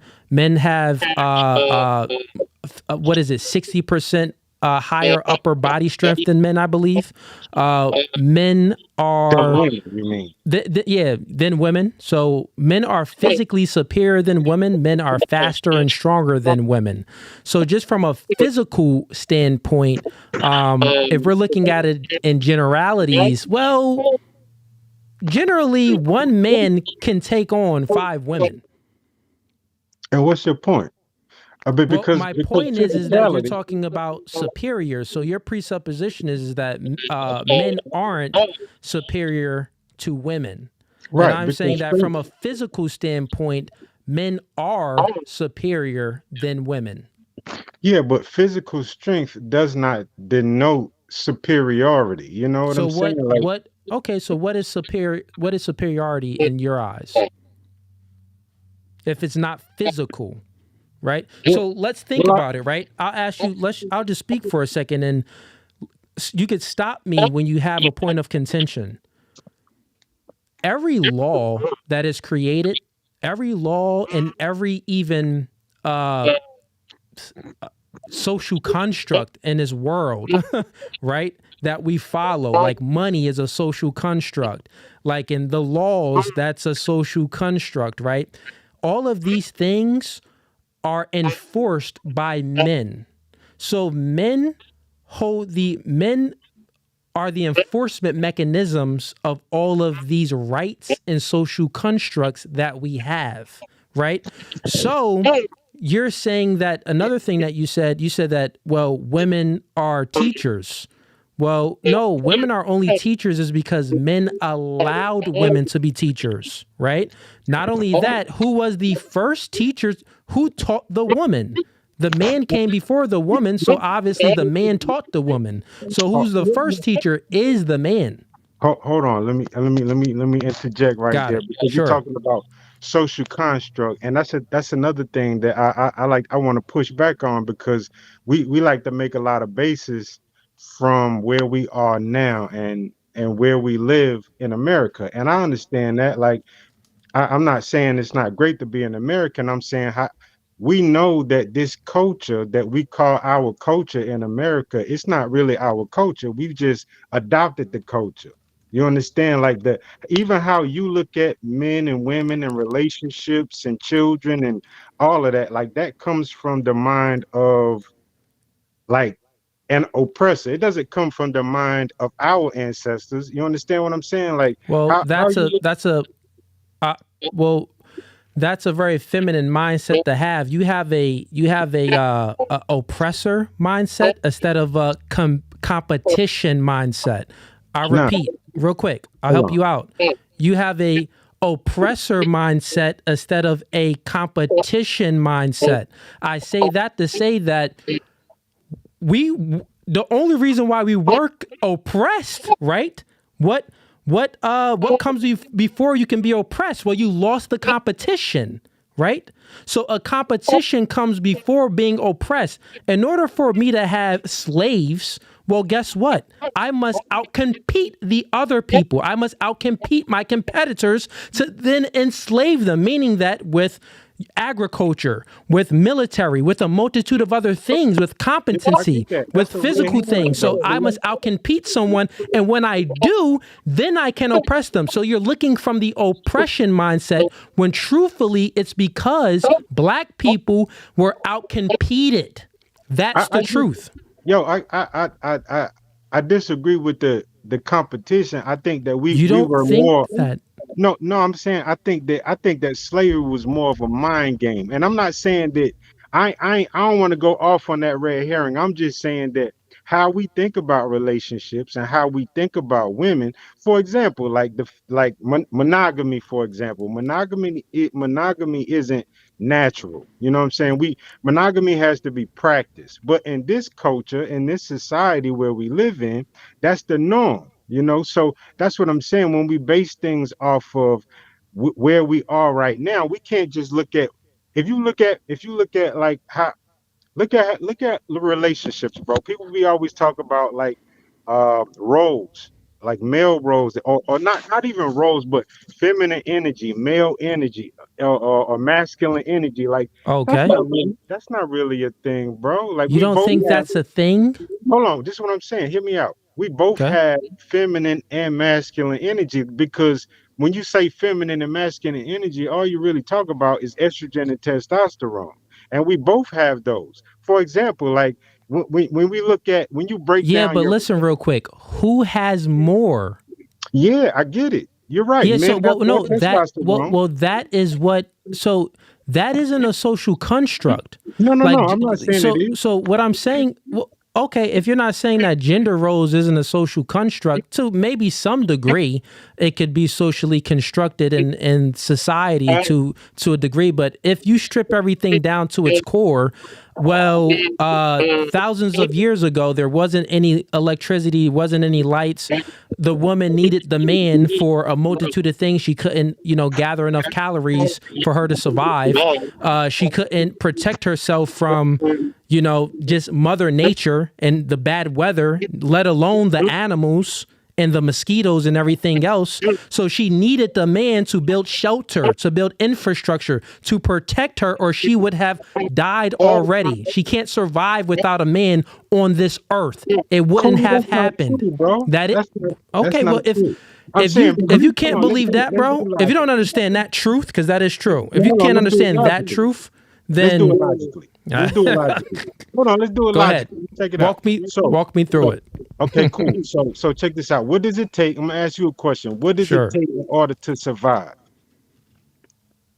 To survive in what? This world. In a forest or in this world? Thousands of years ago? Are we talking about now or the point I made was thousands of years ago. So if we're talking about thousands of years ago, what would it take for, what's the situation? One man, two women, a family? What is it? We talk about males versus females. So I'm saying, like, you saying that like a woman couldn't survive, right? So I'm just asking the question, in your scenario, what would it take for that man to survive? Well, it would take a multitude of things. Well, for that man, I'm going to give it to you. Yeah, okay, I'm going to answer your question. So it would take a multitude of things for a man versus a woman to survive, right? So from the biology of the man, I'm going to speak about the man. You're going off. I'm going to answer your question. I'm going to speak about the man. That's what you want, right? Talking about the man. I'm not going off. Yeah, but I'm let me answer it, bro. All right. You want to know? I'll tell you. From that man, what it will take from him, well, what it's going to take is courage, is going to take bravery, is going to take strength, is going to take consistency, is going to take all of these things, this will that he has in him. It's going to take for the man, it only takes the will. So for the man, he only needs the will to survive, and he will survive. For the woman, even if she had the will to survive, it's going to be a lower probability for her to survive because she doesn't have the physically capabilities like the man has. Do you understand? Women are higher in trait neuroticism and estrogen, so she feels more emotions and more negative emotions. It's dark outside. She's not going to hunt when it's dark, but that man will hunt when it's dark. Also, for the woman, she's not physically as strong as the man, so she can't build shelter and infrastructure to protect herself from animals and also Mother Nature, storm, weather, mosquitoes, and all of these things. You get what I'm saying? The man can build that. So if we're looking at the two, the man has a higher probability of surviving. And also, we'll speak about this from a noun standpoint on Bear Grylls, right? There was a Survivor series on Bear Grylls where they had women on one island and men on another island. What I'm telling you, it's in a woman's nature, right? So when they get together, they're sensitive. So they're tiptoeing around because they're sensitive. So they know someone else is sensitive. So then they start to egalitarianize everything, to equalize everything. So they create a little committee. And guess what? Nothing truly gets done in the committee because it takes too long. And by the time anything gets done, God dang, you're dead. So in that Survivor series on on the island that the woman was on, they couldn't create a fire. They couldn't build any shelter. They couldn't clean any water. Guess what? Men created the hierarchy. They put the best person in position first, and they started to, clean water, create a fire, build shelter, and they survived. So we even have it in modern day times where it shows that women aren't as competent when it comes to survival, but men are competent when it comes to survival. I'm aware of what you're saying. This is what I was asking. I was just talking about the mind state, because that man, the man that you talk about that's going to survive, it boils down to like him being able to control his emotions also, because we all share the same emotions, Cooley. Like anger is anger, like it doesn't matter if you're a male or female, it's just how you process the anger and what you do the with same, but it's so you have to look at things from a general standpoint. From an anecdotal standpoint, we know that there are out there like that. That's not what I'm doing. I'm just saying in general, all it takes to overcome any obstacle is a mind state and how cognitive you are. That's and all. I'm saying that even if the woman had the mind state, meaning that she had the will to overcome things, the probability, we're talking about survival, the probability for a woman, generally speaking, for a woman to survive thousands of years ago is extremely low, my dog. The probability for a man to survive in thousands of years ago, no, it's extreme. It's much higher than the women. Of course, it's low, but it's much higher than the women. Is what I'm talking about. It's much higher. You're basing it. I'm basing it off biology. No, biology, not just physical, but mental. Hold on, that's what I'm trying. That's where you're losing me, because I've talked about mental in that whole rant I went on. No. You didn't say anything that would suggest that just because he's a man, he's going to be able to mentally overcome these obstacles in a more efficient way than the woman. Maybe you don't understand the terms that I used. No, I said women are higher in estrogen. Estrogen, you're more emotional. You get your period every month. You bleed from yourself. They're higher in trait neuroticism. They feel more negative emotions. These are all mental things. These isn't physical things. These is things that is in the mental, meaning that it blocks you from what? Estrogen is a physical thing. It's a real chemical hormone. Estrogen is a real hormone. You said it's and that affects your mental, my dog. Right. If men were higher in estrogen, the men that are higher in estrogen, it changes that man mentally, even the way he thinks. I get it. And what I'm saying is that any human that has the awareness to overcome these feelings and these emotions that you're talking about, that's what makes us different. As men, women, it doesn't really matter. Even me and you, the only thing that makes me and you different is how we think. Or, like how we process things. You know what I'm saying? How fast or slow our neurotransmitters operate and function. Like, that's the only thing that makes us different in genders and in, like, as a race of humans. Like, nothing's really different about us, bro. Yeah, you know what I'm saying? Like, you're incorrect, man. You're incorrect. So we are more... I'll give you the benefit of the doubt. Men and women are more similar than we are different. We have more similarities than we have differences. But it's the bell curve. Our differences that we have is for men, as far as testosterone, we have 17 times more testosterone than women do, right? What does testosterone do to the mind, to the body and the mind? We could speak about these things. Women are higher in estrogen. What does that do to the body and the mind, right? Not only that, you got to think about the natural proclivities that men and women have, right? Women, their natural proclivity, they're more agreeable than men. They're not as, generally speaking, they're not as motivated in assertive as men and aggressive as men, physically aggressive, right? I agree with what you're saying, so bro. So if you agree with this, bro, and you understand it, where's the argument? You should already know that men are superior on but it don't basically like almost every metric. biology doesn't suggest. Okay, so tell me why. Biology does suggest Okay, that, so bro. tell me why this then. So for example, so women, you got two X chromosomes, right? And for a man, you got an X and a Y, right?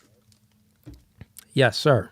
Okay, cool. So if you look at this naturally, biologically, geometrically speaking, the X chromosomes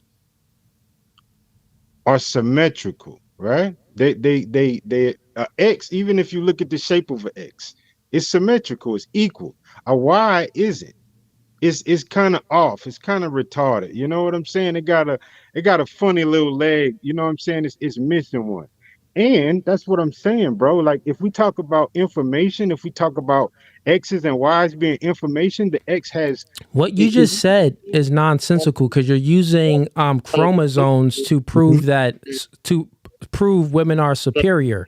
I would just argue real quick. Then women have two X's, men have an X and a Y. Well, we got everything that the woman got, but they got what we don't have. They don't have the Y. And also, men dictate the sex of the baby. Women don't dictate the sex of the baby. Cool, so even within that, it's kind of like, well, you're looking at it wrong. Not to push back. I'm saying we, even in at during inception, bro, we all look like women. You know what I'm saying? Like even men, before the testosterone builds up and we get the information to become men. I have an argument to that. I would just say that men are more complete.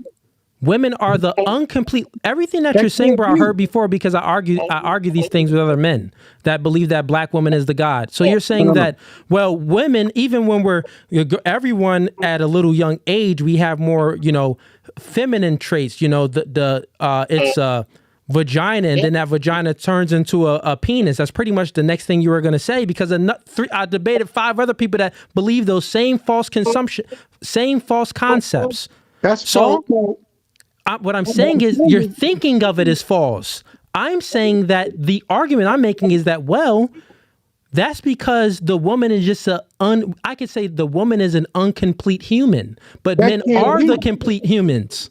That can't be. If that isn't, then let me finish. Let me finish real quick. If that isn't the case, this is just an argument, right? Okay, if that isn't, because you got to argue this. If that isn't, because your argument is so nonsensical, I'm going to just make a more sensical argument to it. But still, it's just like, whatever. You believe that when the baby is, being formed, everyone, man and woman, they're pretty much all a woman, and then it forms into a man or a full woman. No. Without gender, I'm saying like visually, watching the creation of all.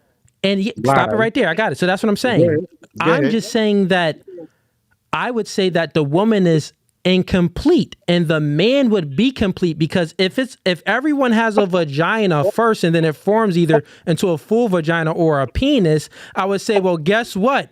Then the woman is just incomplete and the man is complete because it formed into an actual something that carries the seed of life. What do you mean the seed of life? What do you mean? In my testicles, right? I got at least 80 million of them little things swimming around. People? I got high T of seed. Okay, so seed. Before you see a tree, before that tree, you go look out your window. You see a tree. Yeah. Before that tree got there, a seed was planted. It was a seed first. So I would say that men, we carry the seed that we put into the woman. I disagree. You don't believe that? Okay, no, so how does that? What do we carry in our nuts then? If it's not the seed of life, you carry a fertilizer. You fertilize the seed that women carry. I'm saying. Women eggs are dead. They're not alive, bro. They don't move. No. Well, it's not a full grown being. That's not what I'm saying. But it's a microorganism that moves. Sperm is active. Sperm moves. Eggs don't move. I'm saying sperm doesn't really have like a conscience or like a We're not talking about sperm ain't consciousness living. yet. I'm We're saying not sperm we're not speaking about consciousness no, no, yet. no. I'm saying you're referring to sperm as if it's living. I'm saying sperm is like blood. Blood moves, but it's not living. That's what I'm saying. No, Sperm but ain't. blood doesn't move. It's the molecules that's in the blood, the cells in the blood, and all of that. Right. That's That's what much I'm different. saying.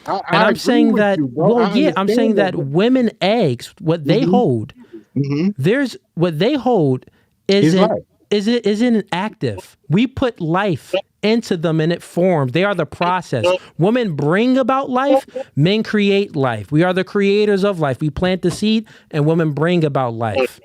Yeah, I disagree with that, man. If you Well, read how? any kind of science or Tell me any how. kind of biology or anything, sperm is always a fertilizer that goes to the egg, and then the egg grows. Or I What know it is a takes two. I'm not saying it doesn't take both. I'm just saying that like sperm is never like the thing that grows. It's always and when you read these books, it's the egg that's growing, not the sperm. The sperm is like a it's like electromagnetic fuel for Do the you? to Let me ask you spark. a question. Do you believe that the woman is God? No, Okay. Were you raised by a single mother in a single mother home? no, You wasn't raised in a single. You had your father in your life yeah, throughout your entire life, yeah, childhood and all. yeah, And you think the way you thinking right now is wild, bro. Did your father have his father in his life? yeah, He had yeah, his father in his life too. Okay, absolutely. man. So what's wrong with it though? Like what did I say that was like? I mean, What are you saying that each I'm? Because you said, hold on, let me everything that I respond to this said you real quick. couldn't You said, refute, hold on, but everything that you I said did. I I refuted. What did refuted you refute that I said?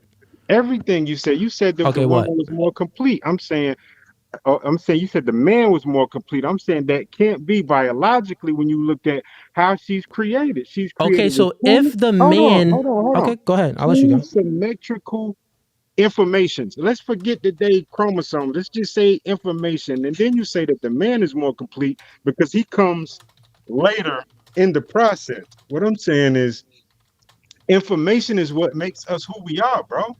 You know what I'm saying? Information at its rawest form is what makes us who we are. So I'm saying if the woman in her essence has more information, like that's what I'm saying, bro. Like that, she 4 times as much information as the Y chromosome. Yeah.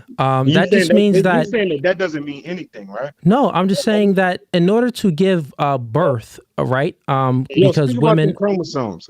in order to give birth and all of that, right?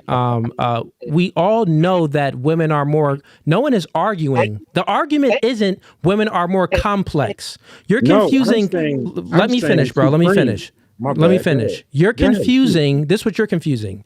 You're confusing the woman being a more complex creature to Mm-mm. a woman being more superior. Yeah. That's what you're No. confusing. Just No. because women are more complex than men, that doesn't mean that they're superior. Mm-hmm. So I got a question for you. If that's the case that you believe that the woman is superior, then why does the woman need a man to survive? That's your opinion, bro. Because I It's don't not an think opinion, it's a fact. I'm What you saying, talking about? yeah, but it's the same fact for men, bro. You know what I'm saying? Like you No, can't say men only need women, and also turn your volume down on it oh because my every time I bad. speak, I hear an echo.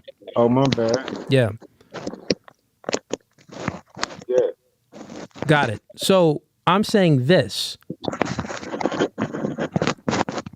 Men, we need women for I still hear an echo. Oh no, I ain't even got the TV on or nothing. Oh You ain't no. got nothing? Okay, cool. It ain't that bad. Chad, if it's too bad, let me know. Men, we don't need women for survival value. We can survive on our own. We need women for replication value. We need them for replication value. Women need men for replication value and for survival value. We can survive without women. Now, we'll only last until however long we could survive for, remaining at the age until we die off. That's as far as we could last because we need them for replication value, meaning that we need to plant a seed and they need to make, put that baby in the oven and make that baby grow to, produce our legacy. But I'm stating that women need men for survival value. Without a man, the woman would have got eaten by the lions, tigers, and bears and been scared of the dark, bro. I disagree, man. Okay, well, their biology. Listen, their woman's biology agrees with me. Nah. This culture, man, here, man, that we live in makes like since I mean, from the perception of America, bro, women have been made like second class or like, you know, secondary to the supreme. You're proving my argument. You know? Like matter of fact, like you said, no, I'm making a distinction between this culture and other cultures. But while you're doing that, you're proving my argument that men are superior. If women have been made second class here, they've been made second class here, right? Right. So that means that, and I would argue that they've been made second class everywhere since the beginning of time. No. Not since the beginning of time. Not since the beginning. Okay, so I don't want to take up as much time as let me just finish my point. Let me finish my point real quick, and I'll let you go. Yeah. If that's the case, that you know women are second class. Who made them second class? We would say that men made them second class, right? Yeah. So how can a woman be superior if a man is making them second class? Wouldn't you say the superior being, whether if it's mental or physical, will be able to outsmart the man or out physically, you know, do something so they can reign supreme? Yeah. So your whole argument is just false. No. I'm saying that's why I'm saying at some point things changed, bro. Like things haven't always been like they are. You know that, man. Come on, man. Like when have something changed? It's always been like this, bro. Men have always been physically superior than women. No. Okay. You saying our biology changed? True. Yeah, no, I'm saying that like there are African cultures where women are equal to men. You know what I'm saying? From like a physical standpoint? Culturally, I'm saying no, stop. So that's the thing, right? The distinction that's going on. You're looking at manipulation happens when you focus on the effects instead of going to the root cause. No, that's what I'm looking at. Let me finish. I'll help you out. You're going with the effects, and I'll explain how you're starting with effects. Because you're talking about culture. You just admitted it. Culture is an effect of something. Right? Before culture starts, you got to think about theology. Well, wait, what? You don't before culture? What is that? Culture brings everything. What's before culture? You don't know what's before culture? I'm asking. You don't know what? Okay, so you don't know what created culture? People. Okay, so and their traditions and their habits. Yeah. Conditions and habits and people, right? Traditions. So, traditions and habits and people. Mm-hmm. So people, let's just say people created culture, right? And we would say that now what is culture, right? So we could say, you know, the people's way of life. People's way of life, and whose way of life would people be more susceptible to following, right? So we would say that, well, people was always, since of the beginning of time, since men were the hunter and gatherers and physically stronger than women, well, the man's way of life is what people would follow. The woman would follow because she needs the man to have enough calories. She needs the man for when she's pregnant and she can't really move. She's slower than usual. She's already slower than a man, but imagine with a baby in her stomach. She's slower, weaker, and more emotional. So she really needs a man at birth. So all the things you're talking about is all coming from the effects. I'm going to the cause of it, right? The cause is the biology, bro. The cause is biology. Before culture, from a physical standpoint and an emotional standpoint, a mental standpoint, men are physically and mentally superior generally than women.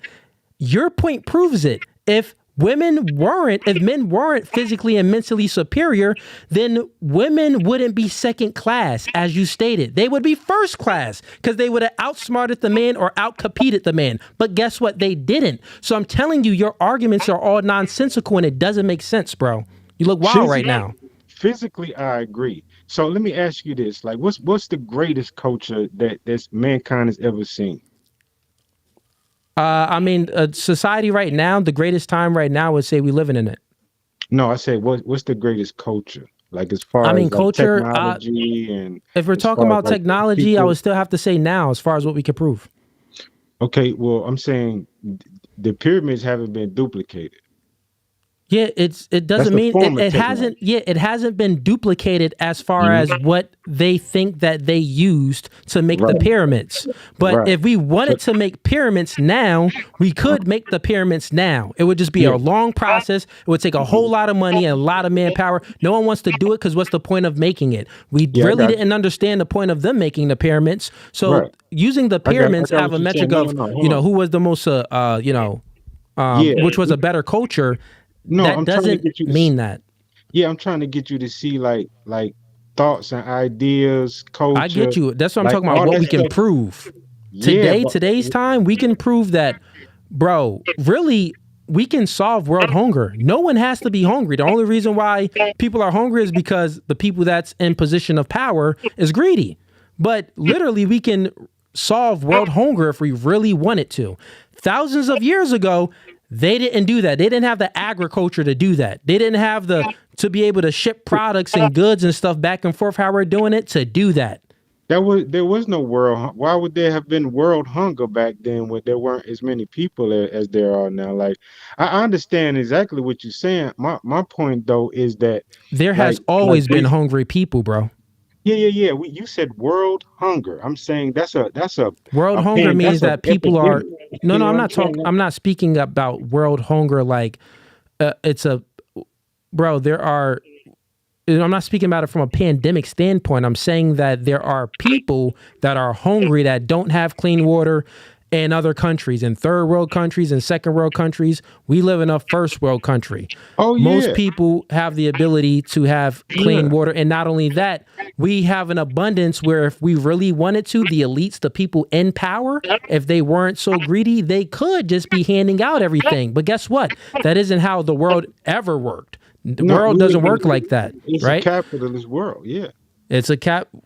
I mean, America is a capitalist, the whole country. world But is. anyways, man, yo, listen, good convo, bro. I gotta let you Yeah, go because it's absolutely. not getting anywhere. But No think doubt. about what I said, bro. Stop focusing on the effects and get to the root, the cause. That's gonna be the biology, man. And men are much more superior than women from that standpoint, even from a mental standpoint, because they can't regulate their emotions as good as a man generally. But yo, I'll let you go, man. Good speaking to you and No blessings to you, doubt. brother. All right, chat. Y'all probably going crazy, man. Y'all like, God dang, homie. All right, so we got obstacles to opportunities. We got dang, bro, we got a lot of people in here to get on up. We got Lawrence, we got millionaire bachelor. Brother, you gotta take that mask off. You're not coming in if that mask ain't on, if that mask ain't off. The other dude, he at least showed his eyes. And he had a good claim to why he doesn't show his face. But Millionaire Bachelor, got to go ahead and take that off if you want to go ahead and join a live stream. I do see the mask that's on you. That's a very feminine trait to wear a mask and cover your face, your entire face. Women do that. They wear makeup. They wear eyelashes. Everything about them is kind of, hidden and, suppressed to a degree. They wear high heels to, to show that to lie about their height. You're a man and you have a mask on. You're covering up your face. You don't want to display who you truly are. If you don't do that, you won't be led in a live stream. We need to see that face, buddy, or at least the eyes. But wear half of the mask out. Be generous and do exactly what that other guy did. He came in, he showed up here, he let his eyes display and the rest of himself. If you do that, I'll let you win. We got Lawrence. Welcome to No Fugazee Podcast, man. Talk to me. Where you from? Hey, what's going on? Oklahoma City, man. Oklahoma City. That's what's up, bro. Supporter or hater, man? What you got for me? I'm a supporter, man. I listen to everything. I mean, I just started listening to you, and I like everything that you say. Yeah. So, I'm married. Been married 4 years. Been with my wife for like 12. You know what I Okay. mean? Yeah. So just a situation. We ain't talked in a couple days, but my thing is, you know, if if I bring up an issue, she turns it on me automatically. And I talk like this. I don't yell. I don't cuss. I don't do any of that. Got She you. So you're saying that your woman is having a hard time respecting you. Yeah. Got you. So in a situation like that, you always want to look in the mirror. You want to self-reflect. A woman is a mirror reflection of the man's masculinity, right? So we could speak about the woman and why she won't submit, or, you know, a multitude of other things and stuff. But to be quite frank, you want to look at yourself and see maybe there's things that you're lacking in. You want to look in the mirror and see where you're inadequate. You want to make changes in your life, whether it's to the way you look physically, how much money you have in your bank account, the confidence that you carry yourself with every day, and your decisiveness, your congruencies, all of those things, your integrity, all of those things are masculine, and women respect that right off the bat. So yeah, we all been in that situation where we got with a chick and she ain't listen. But, then we get with another chick. But it also comes from, we can't put all the blame on yourself. It could also come from maybe she came from a household or a family where she really never seen a man that could, take charge and take lead and things like that. And she really can't submit. I still would say that even those unruly women, they should be still respecting you if you are a man of true value. And if they view you, it's all about what they view, right?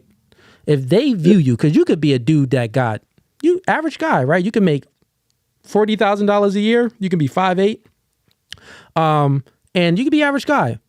But if your girl admires you and she don't view you as an average guy, well, guess what? She gonna respect you. You know what I'm saying? So it's about how she views you. So obviously, if you're not getting the responses that you want from her, obviously she's not viewing you that right.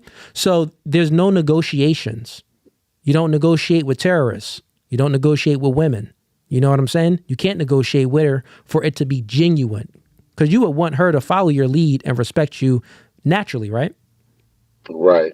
Without you having to be like, dang, girl, like, kind of let me be. You kind of want to just have it come, right? Right. Only way for you to get that to come naturally is for you to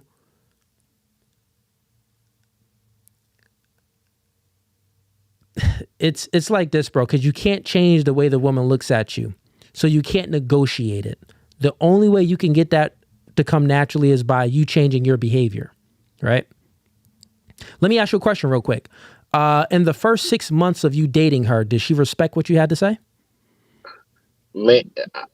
Okay, so it's a standard that I'm gonna let you in on, and then you can go from there. So, got you. All right, I dated her from she left another dude. She had 3 kids. Oh dang! I brought everybody in. Cool. My house. You ain't have any kids? I didn't have no kids. Oh, from the beginning, man, you was cruising for a bruising. So you got to think about it. You already started the relationship off as a deficit, meaning that you already started the relationship. You gave a woman your relationship key to a woman that didn't deserve it. She didn't qualify for it. She ain't qualified for it. So all of that woman is going to definitely listen to her kids more than she listened to you. And that's kind of what happens, right? That's what's fucking happening right now. Exactly. And guess what? You ain't gonna change that, brother.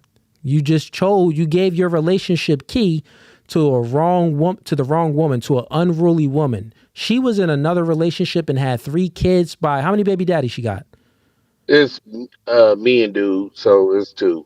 Okay, but before you was just her. I mean, just one other dude. Okay, so one other dude. So she had babies by another dude. Did she come from a 2-parent household? To an extent, her mom's still around, but wasn't around. She's more with her dad. Like Okay. Got it. And she had 3 kids when you met her, right? Yes. Got it. So you got with her while she had 3 kids. So she's prioritizing her kids over her man. She doesn't even understand the relationship dynamic and the gender roles right off the bat. And guess what? In her eyes, she don't have to understand because you took her at her lowest. I repeat, in her eyes, she doesn't have to understand because you already accepted her at her lowest, right? You accepted her when the other person didn't even accept her. The kid's father didn't even accept her, but you accepted her, right?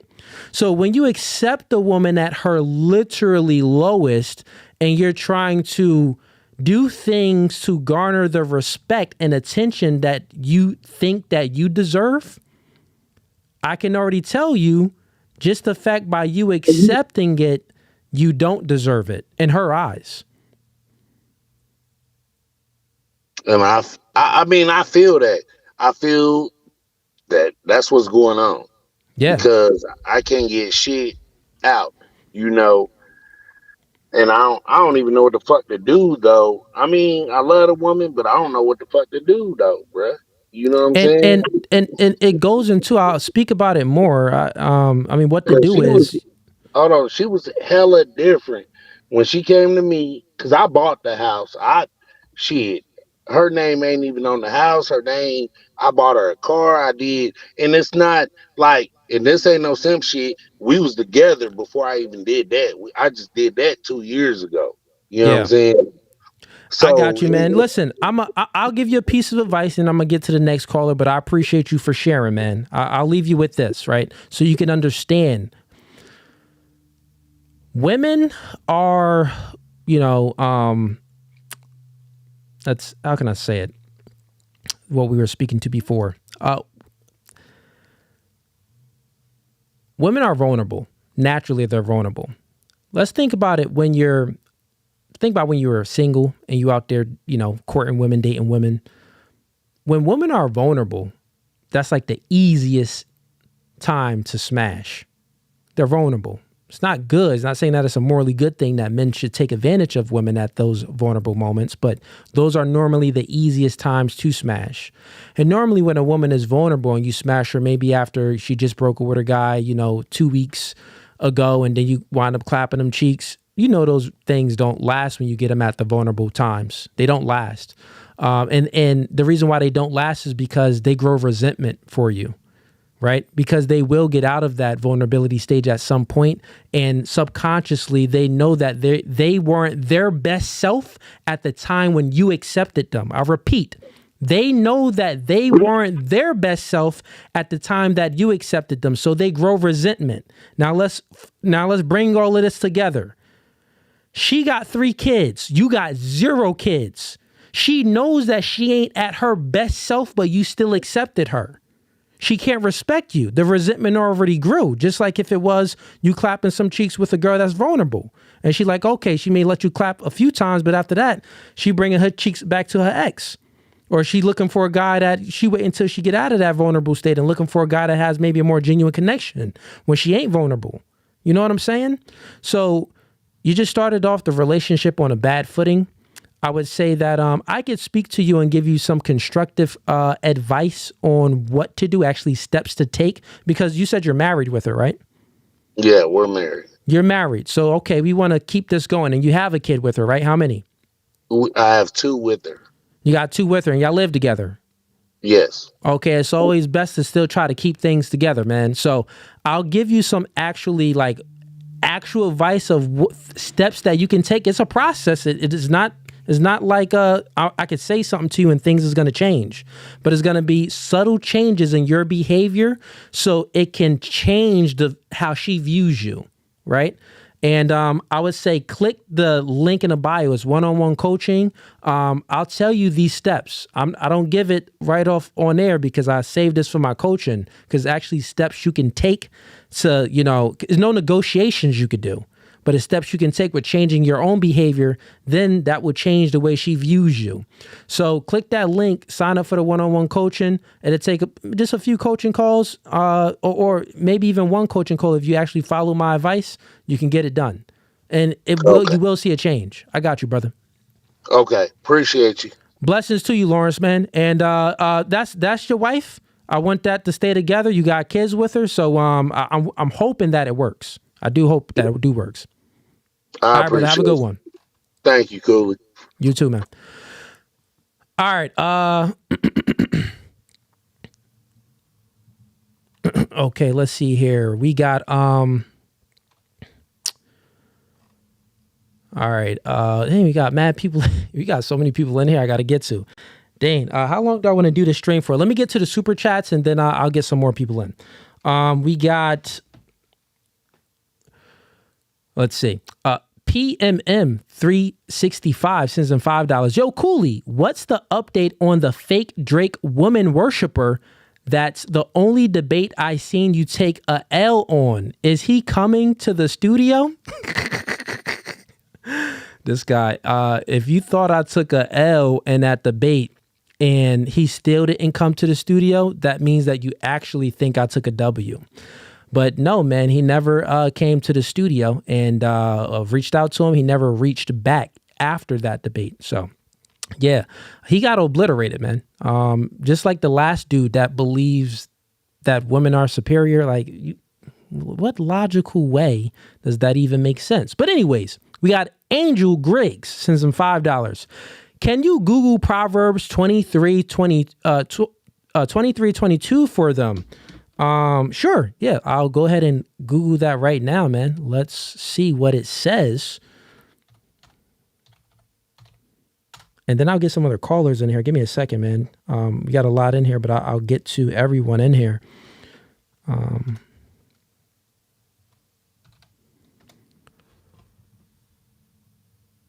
Okay, Proverbs 23:22 says, listen to your father who gave you life, and do not despise your mother when she is old.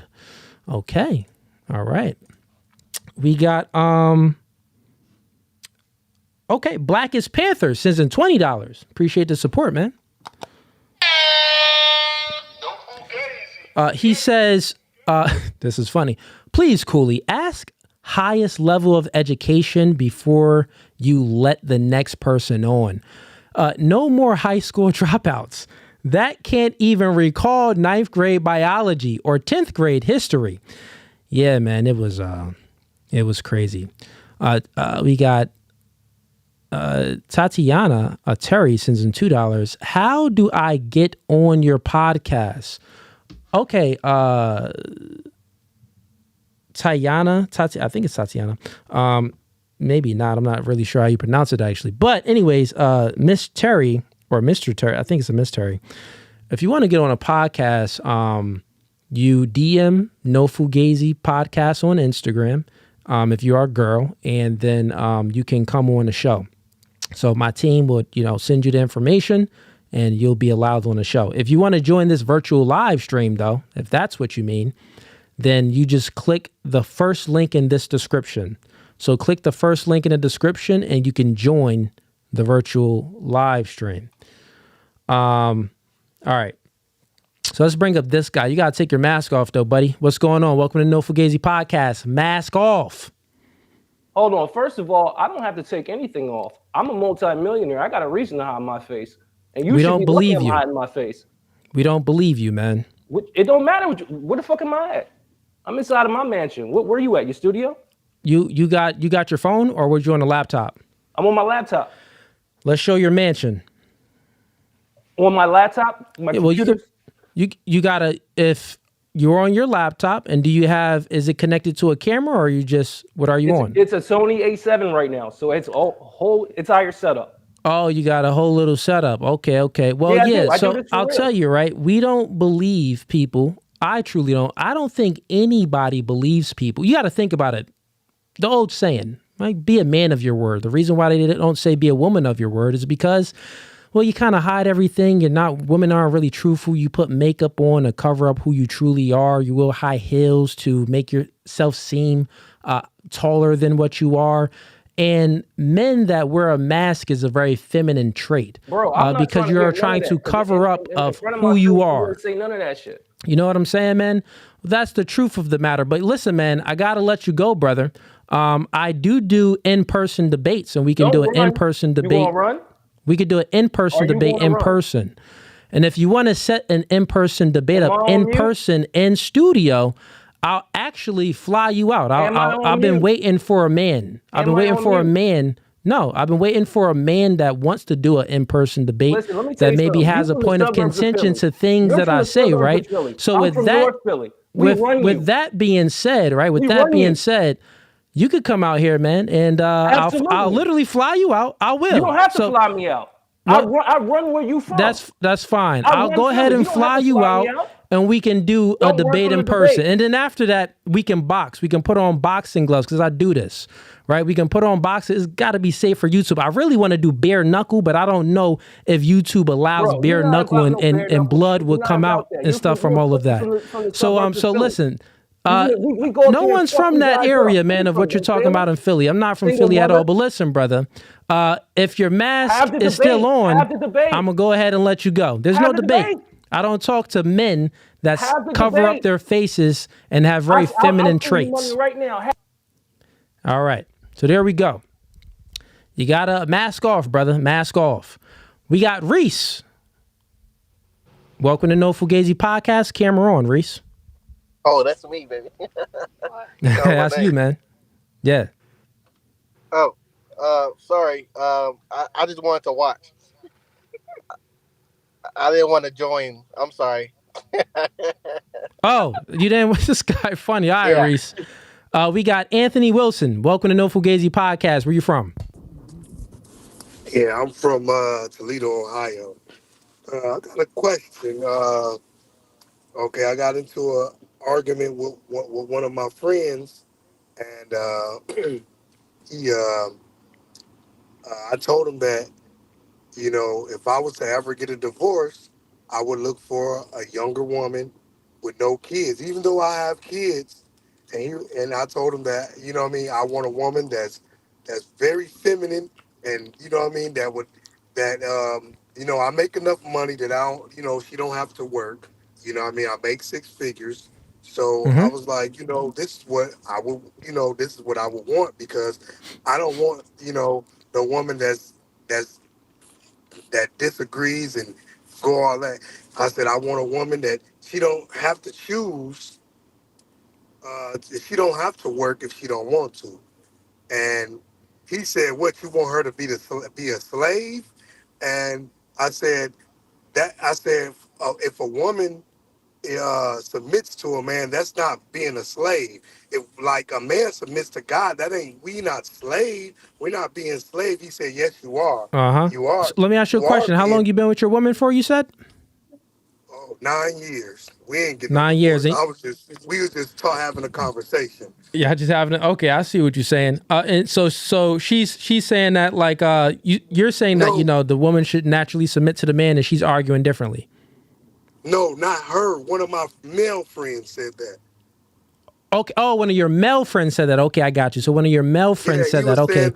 He said that he wants a woman that works like him, and you know, he wants a woman that, you know, that does, you know, the same thing. What is she bringing to the table, and all this stuff? What do you say about that? Totally fine. If a man wants a woman that is working, that is totally fine. It gets more important if that's the woman that you're taking seriously and you're planning on having kids with her. Well, do you still want her working then? You know what I'm saying? When kids is involved, I truly believe that the woman shouldn't be working, because what's best for the kids is the woman at home instilling good traits in the kids that the man instilled into the woman, right? So, but as far as just, you know, dating a woman, you know, most girls are working anyway. But if you're going to take a woman seriously and you're planning on having kids, if you are financially, you know, equipped, then the best situation for the kids is the woman not to work. Right, but if you are financially equipped. So if he's saying the opposite, if he's just saying that, no, he want a working woman, then how old is this guy? He is 40. He'll be 49. Does he want kids with a woman? He got kids with the woman. Oh, so this is okay. So he already has kids with this woman, and she's still working. Yeah, she still works. So this is the actual. Okay, so this is the actual situation. Right. So Got it. Now I basically, understand. so basically, he was saying that, you know what I mean, he wants a woman that, you know, that works, because if she don't work, he don't want her sitting at home doing nothing. Okay. Yeah, I mean, idle hands does the devil's work. A woman should never be doing nothing, and if she is a true woman, and holds that feminine essence, right, then she won't be doing nothing. She will be doing her womanly duties, which is cooking, cleaning, Exactly what making sure his man has a nice, comfortable life, and his food is done on time, and he's meal prepped, and his back is rubbed, and she's talking good, nice, encouraging words into the man's ear, but not also that the woman is there to be the man's helpmeet. So whatever the man is maybe lacking in the area, if he's a man of, adequate man that understands his value and how, relationship dynamics should work, then he would put that woman into a position where he can help, and where it will help him be better and help build the empire. So he would facilitate, the woman's positions and her duties. That's all it comes with. No, but see, that ain't how it is though. She can say if it ain't like that, him. then listen. If it ain't like that, listen, buddy. I tell you, he already 40 something. Let that brother make his own bed, and whatever comes with it, comes with it. But listen, yo, because he talks to me. Yo, good call. I'm gonna go ahead and get to the next caller, okay, buddy? All right. All right, brother. Have a good one.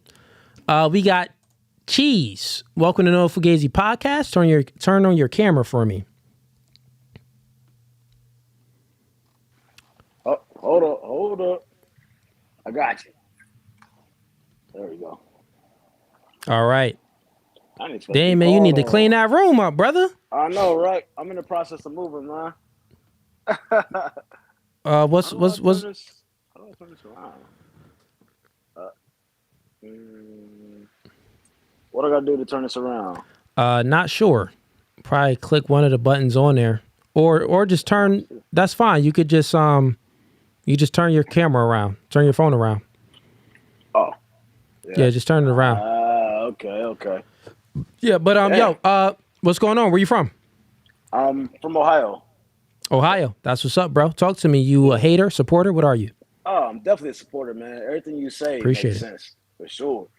I was actually just watching. It's the first time I watched the live stream. I'm like, okay. Right. Let me be involved. And now, I mean, I got a girl that's acting up. She yeah. Damn, it's crazy. But so we got into it the other day. Her mom acting crazy. Her mom just controls her so much. Okay. Like, her mom had her doing all kinds of crazy stuff, following reports and TPOs and stuff. I'm like, what? But she's so weak. She's almost 30 years old, and she still can't step up to her mom. Okay. And that's causing the problems in a relationship? Most definitely. Yeah, she's scared of her mom. Okay. And y'all live together or no? Yeah, we did, but I'm in the process of moving out now. Okay, you moving out from her. Like yeah. she's gonna be living there and you're moving out. So y'all breaking up. Yes, sir.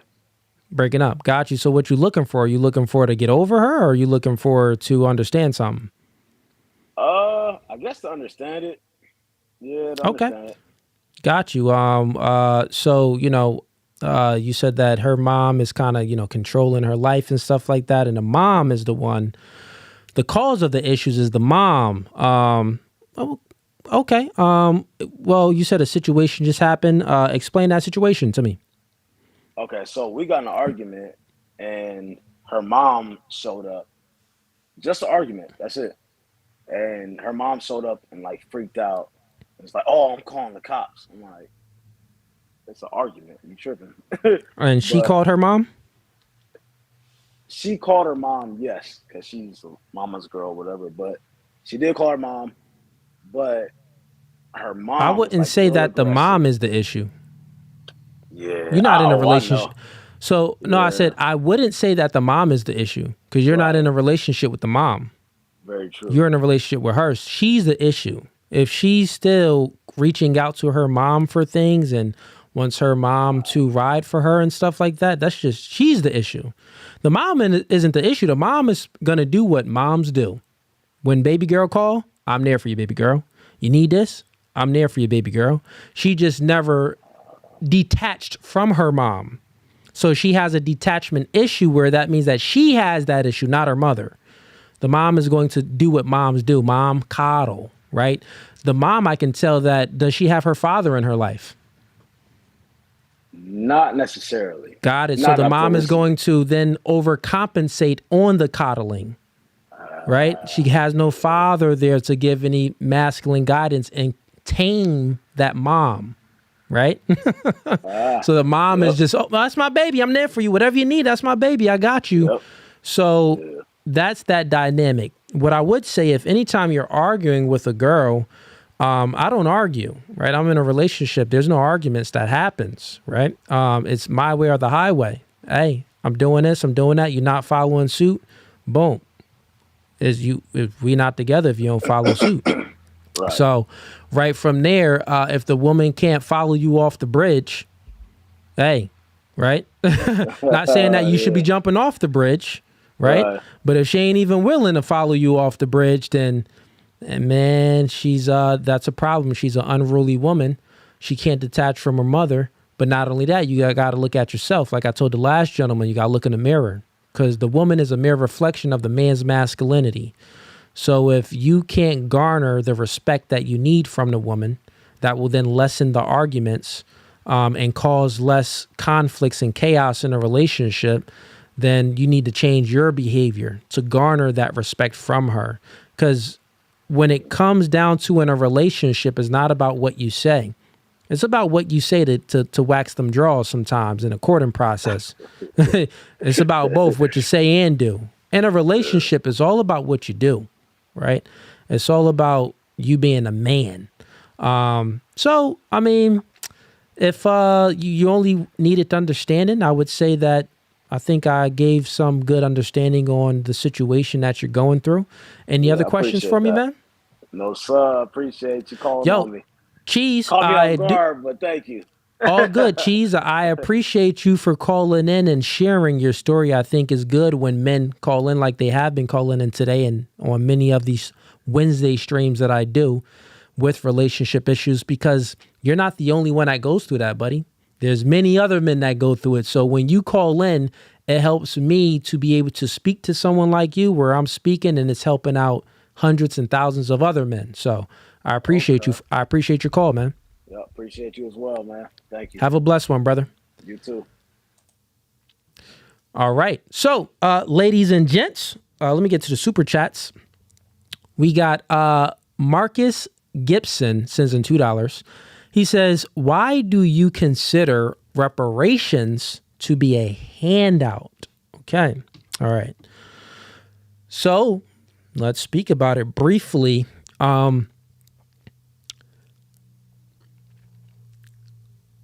Reparations, I consider it to be a handout because anytime you're asking someone for something, right? Without them, how can I say it? I'm not saying that it isn't earned. I'm not saying that black people didn't, earn the ability to have reparations. I'm not saying that. All the years of slavery, God dang, yeah, we earned it, right? But as far as the asking process, what I'm saying is it's a feminine thing to be asking another man for something, right?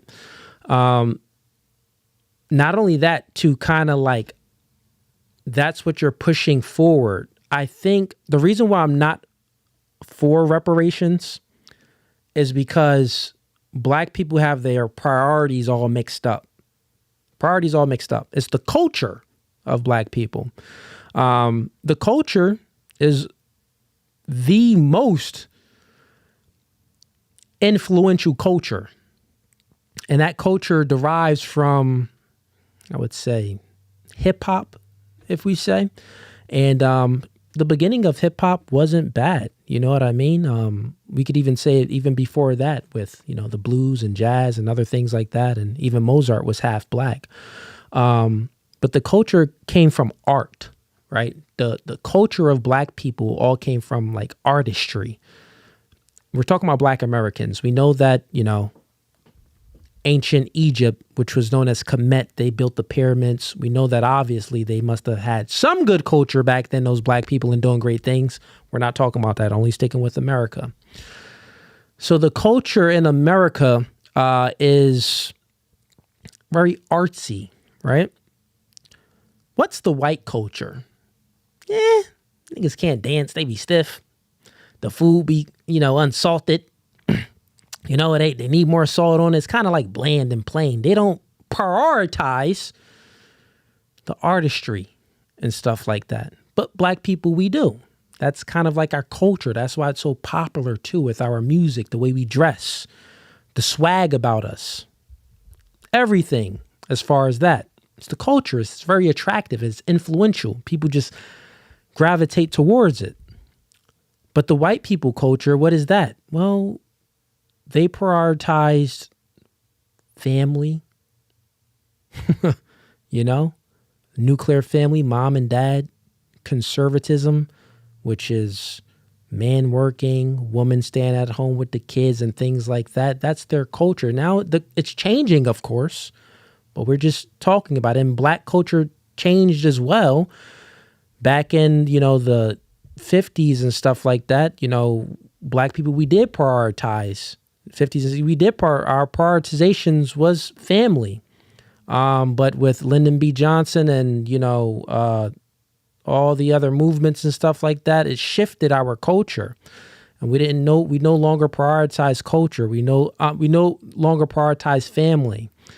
So I say that to say, our culture that's the reason why it's poison. We don't prioritize the right thing. So we are prioritizing, if you're prioritizing reparations, asking for a handout, when you should be prioritizing family, there are over 70% of the Black culture is, you know, comes from single mother households. I believe that's the stat. Correct me if I'm wrong, chat, but I think it's like 70% or over of Black people come from single mother households. So, like, if you don't have a father in a home, which the father is the main disciplinarian, kids tend to just listen to the father more. Father keeps their sons out of prison and their daughters off of stripper poles generally, right? Then obviously it's going to bring more chaos and degeneracy in our culture. This is why we got the Cardi B's and the Sexy Reds and the rappers and stuff. And I'm not to say that I wasn't in the culture. I definitely did music. I was fully in it, but I got out of that. Not out of it, still in it, still part of it, but I see it for what it truly is. I see that the things that we are prioritizing when most Black kids, when they grow up, because of our culture, we either want to be an athlete or a musician. When little Billy grows up, he wants to be an astronaut or a scientist or a doctor. So influence creates thinking and thinking creates behavior. Our culture influenced Black people to think and behave in degenerate ways and to only look to aspire to be an athlete or a rapper. Where other cultures, they're influencing the kids to aspire to be more than just artistry. And I'm not saying that athletes and music isn't a good thing, but I'm saying that if we're prioritizing that, we see the results of it. You feel what I'm saying? So we shouldn't be worried about reparations, because if we gave Black people reparations now, right? Because we're still in that mindset of prioritizing the wrong things. Say if all black people got some reparations and had some bread, there will just be more niggas buying chains, niggas trying to buy the cars, not invest into anything, not caring about family. It will just increase the degeneracy. That's why I'm not for reparations, because black people needs to change their behavior. First, they need to change their mindset and their behavior. So forget about reparations. That's not the cure to anything. The cure to it is, I mean, it's what we do. It's what we do, bro. Like, black people, the things that we are into, we're into the wrong things, generally speaking. We should be into going to school. We should be into family. Prioritize that nuclear family, building a family, and then instilling good characteristic traits into your kids so they can become good members of society. Good members, and give back to society. Black people just making music and playing sports. Your only thing we're giving back is freaking entertainment. And it's ironic. I'm sitting here on a podcast entertaining y'all right now. Well, god dang. You see what I'm saying? I was influenced too. But truthfully, if we go ahead and say that, you know, reparations is what's best, it's not, bro. You're literally giving a culture of people. You're giving people in a culture that the culture is decaying. The culture, put it like this, the people are decaying in a culture because the culture isn't prioritizing the right things. When a culture starts prioritizing family and, you know, different things other than being an athlete and a musician, you know, actually doing things to build the infrastructure to this country and a multitude of other things and inventions and things like that, then it's like, okay, well, I would even say the white man would be like, well, it's a good idea to give these people some, you know, give them some money because they're on the right track, you know? But it's like, we're going to give these niggas some money. They going to be buying grills and doing some degenerate stuff, man. Let's just go ahead and give these money to the you-know-who's in these other countries over here where they're fighting wars and stuff like that. Because it's like, god dang. But yeah, that's my take on that, bro. Sorry for the rant. But hey, we live. I do it live. Thank all of y'all for tuning in. Let's get to the next super chat. We got IG is okay. You sent your IG message the page. Okay.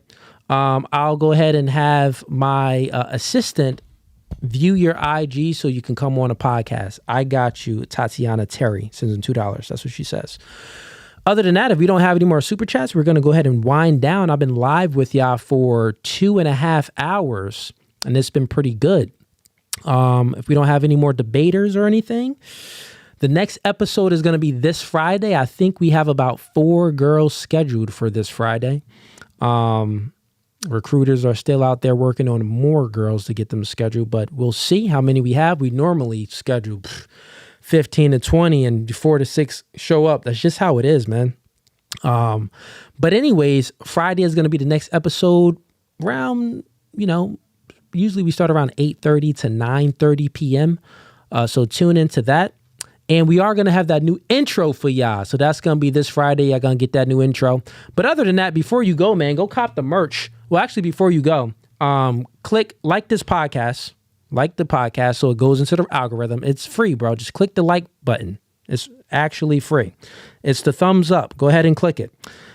Then also subscribe to the YouTube channel. Most of y'all just be in here ninja watching. You're not even subscribed. So go ahead and subscribe to the YouTube channel. But before you go, also the link in the description, the second link in the description is for the merch. Yo, we got the merch. God over man, man over woman, woman over children. Go ahead and cop that merch. And we also got the Mr. Man glasses. Those are the famous glasses that I wear that a lot of people always DM me and ask me for. A lot of clips and things go viral with me wearing my shades. Some of y'all probably wonder why I wear shades on a podcast. Because, nigga, these lights be bright. I actually don't even have all the lights on. That's making it real bright right now, so I'm good. But when I do the show, being with all these big lights on, man, it be jacking in my eyes. So I remember when I first started the podcast just a year and a half ago, I didn't have any glasses. But then when I invested more money, got more cameras, got bigger lights and better lights, I'm like, yeah, I can't do these. Let me throw on my little shades right here. Boom. So those shades that I threw on, those are the shades I'm selling now, and they went viral. So go ahead and click that link. You can cop the shades, and they call Mr. Man, and you could also cop the merch. But without further ado, thank you for tuning in. And this podcast was... No Fugazi. It was no Fugazi. We out.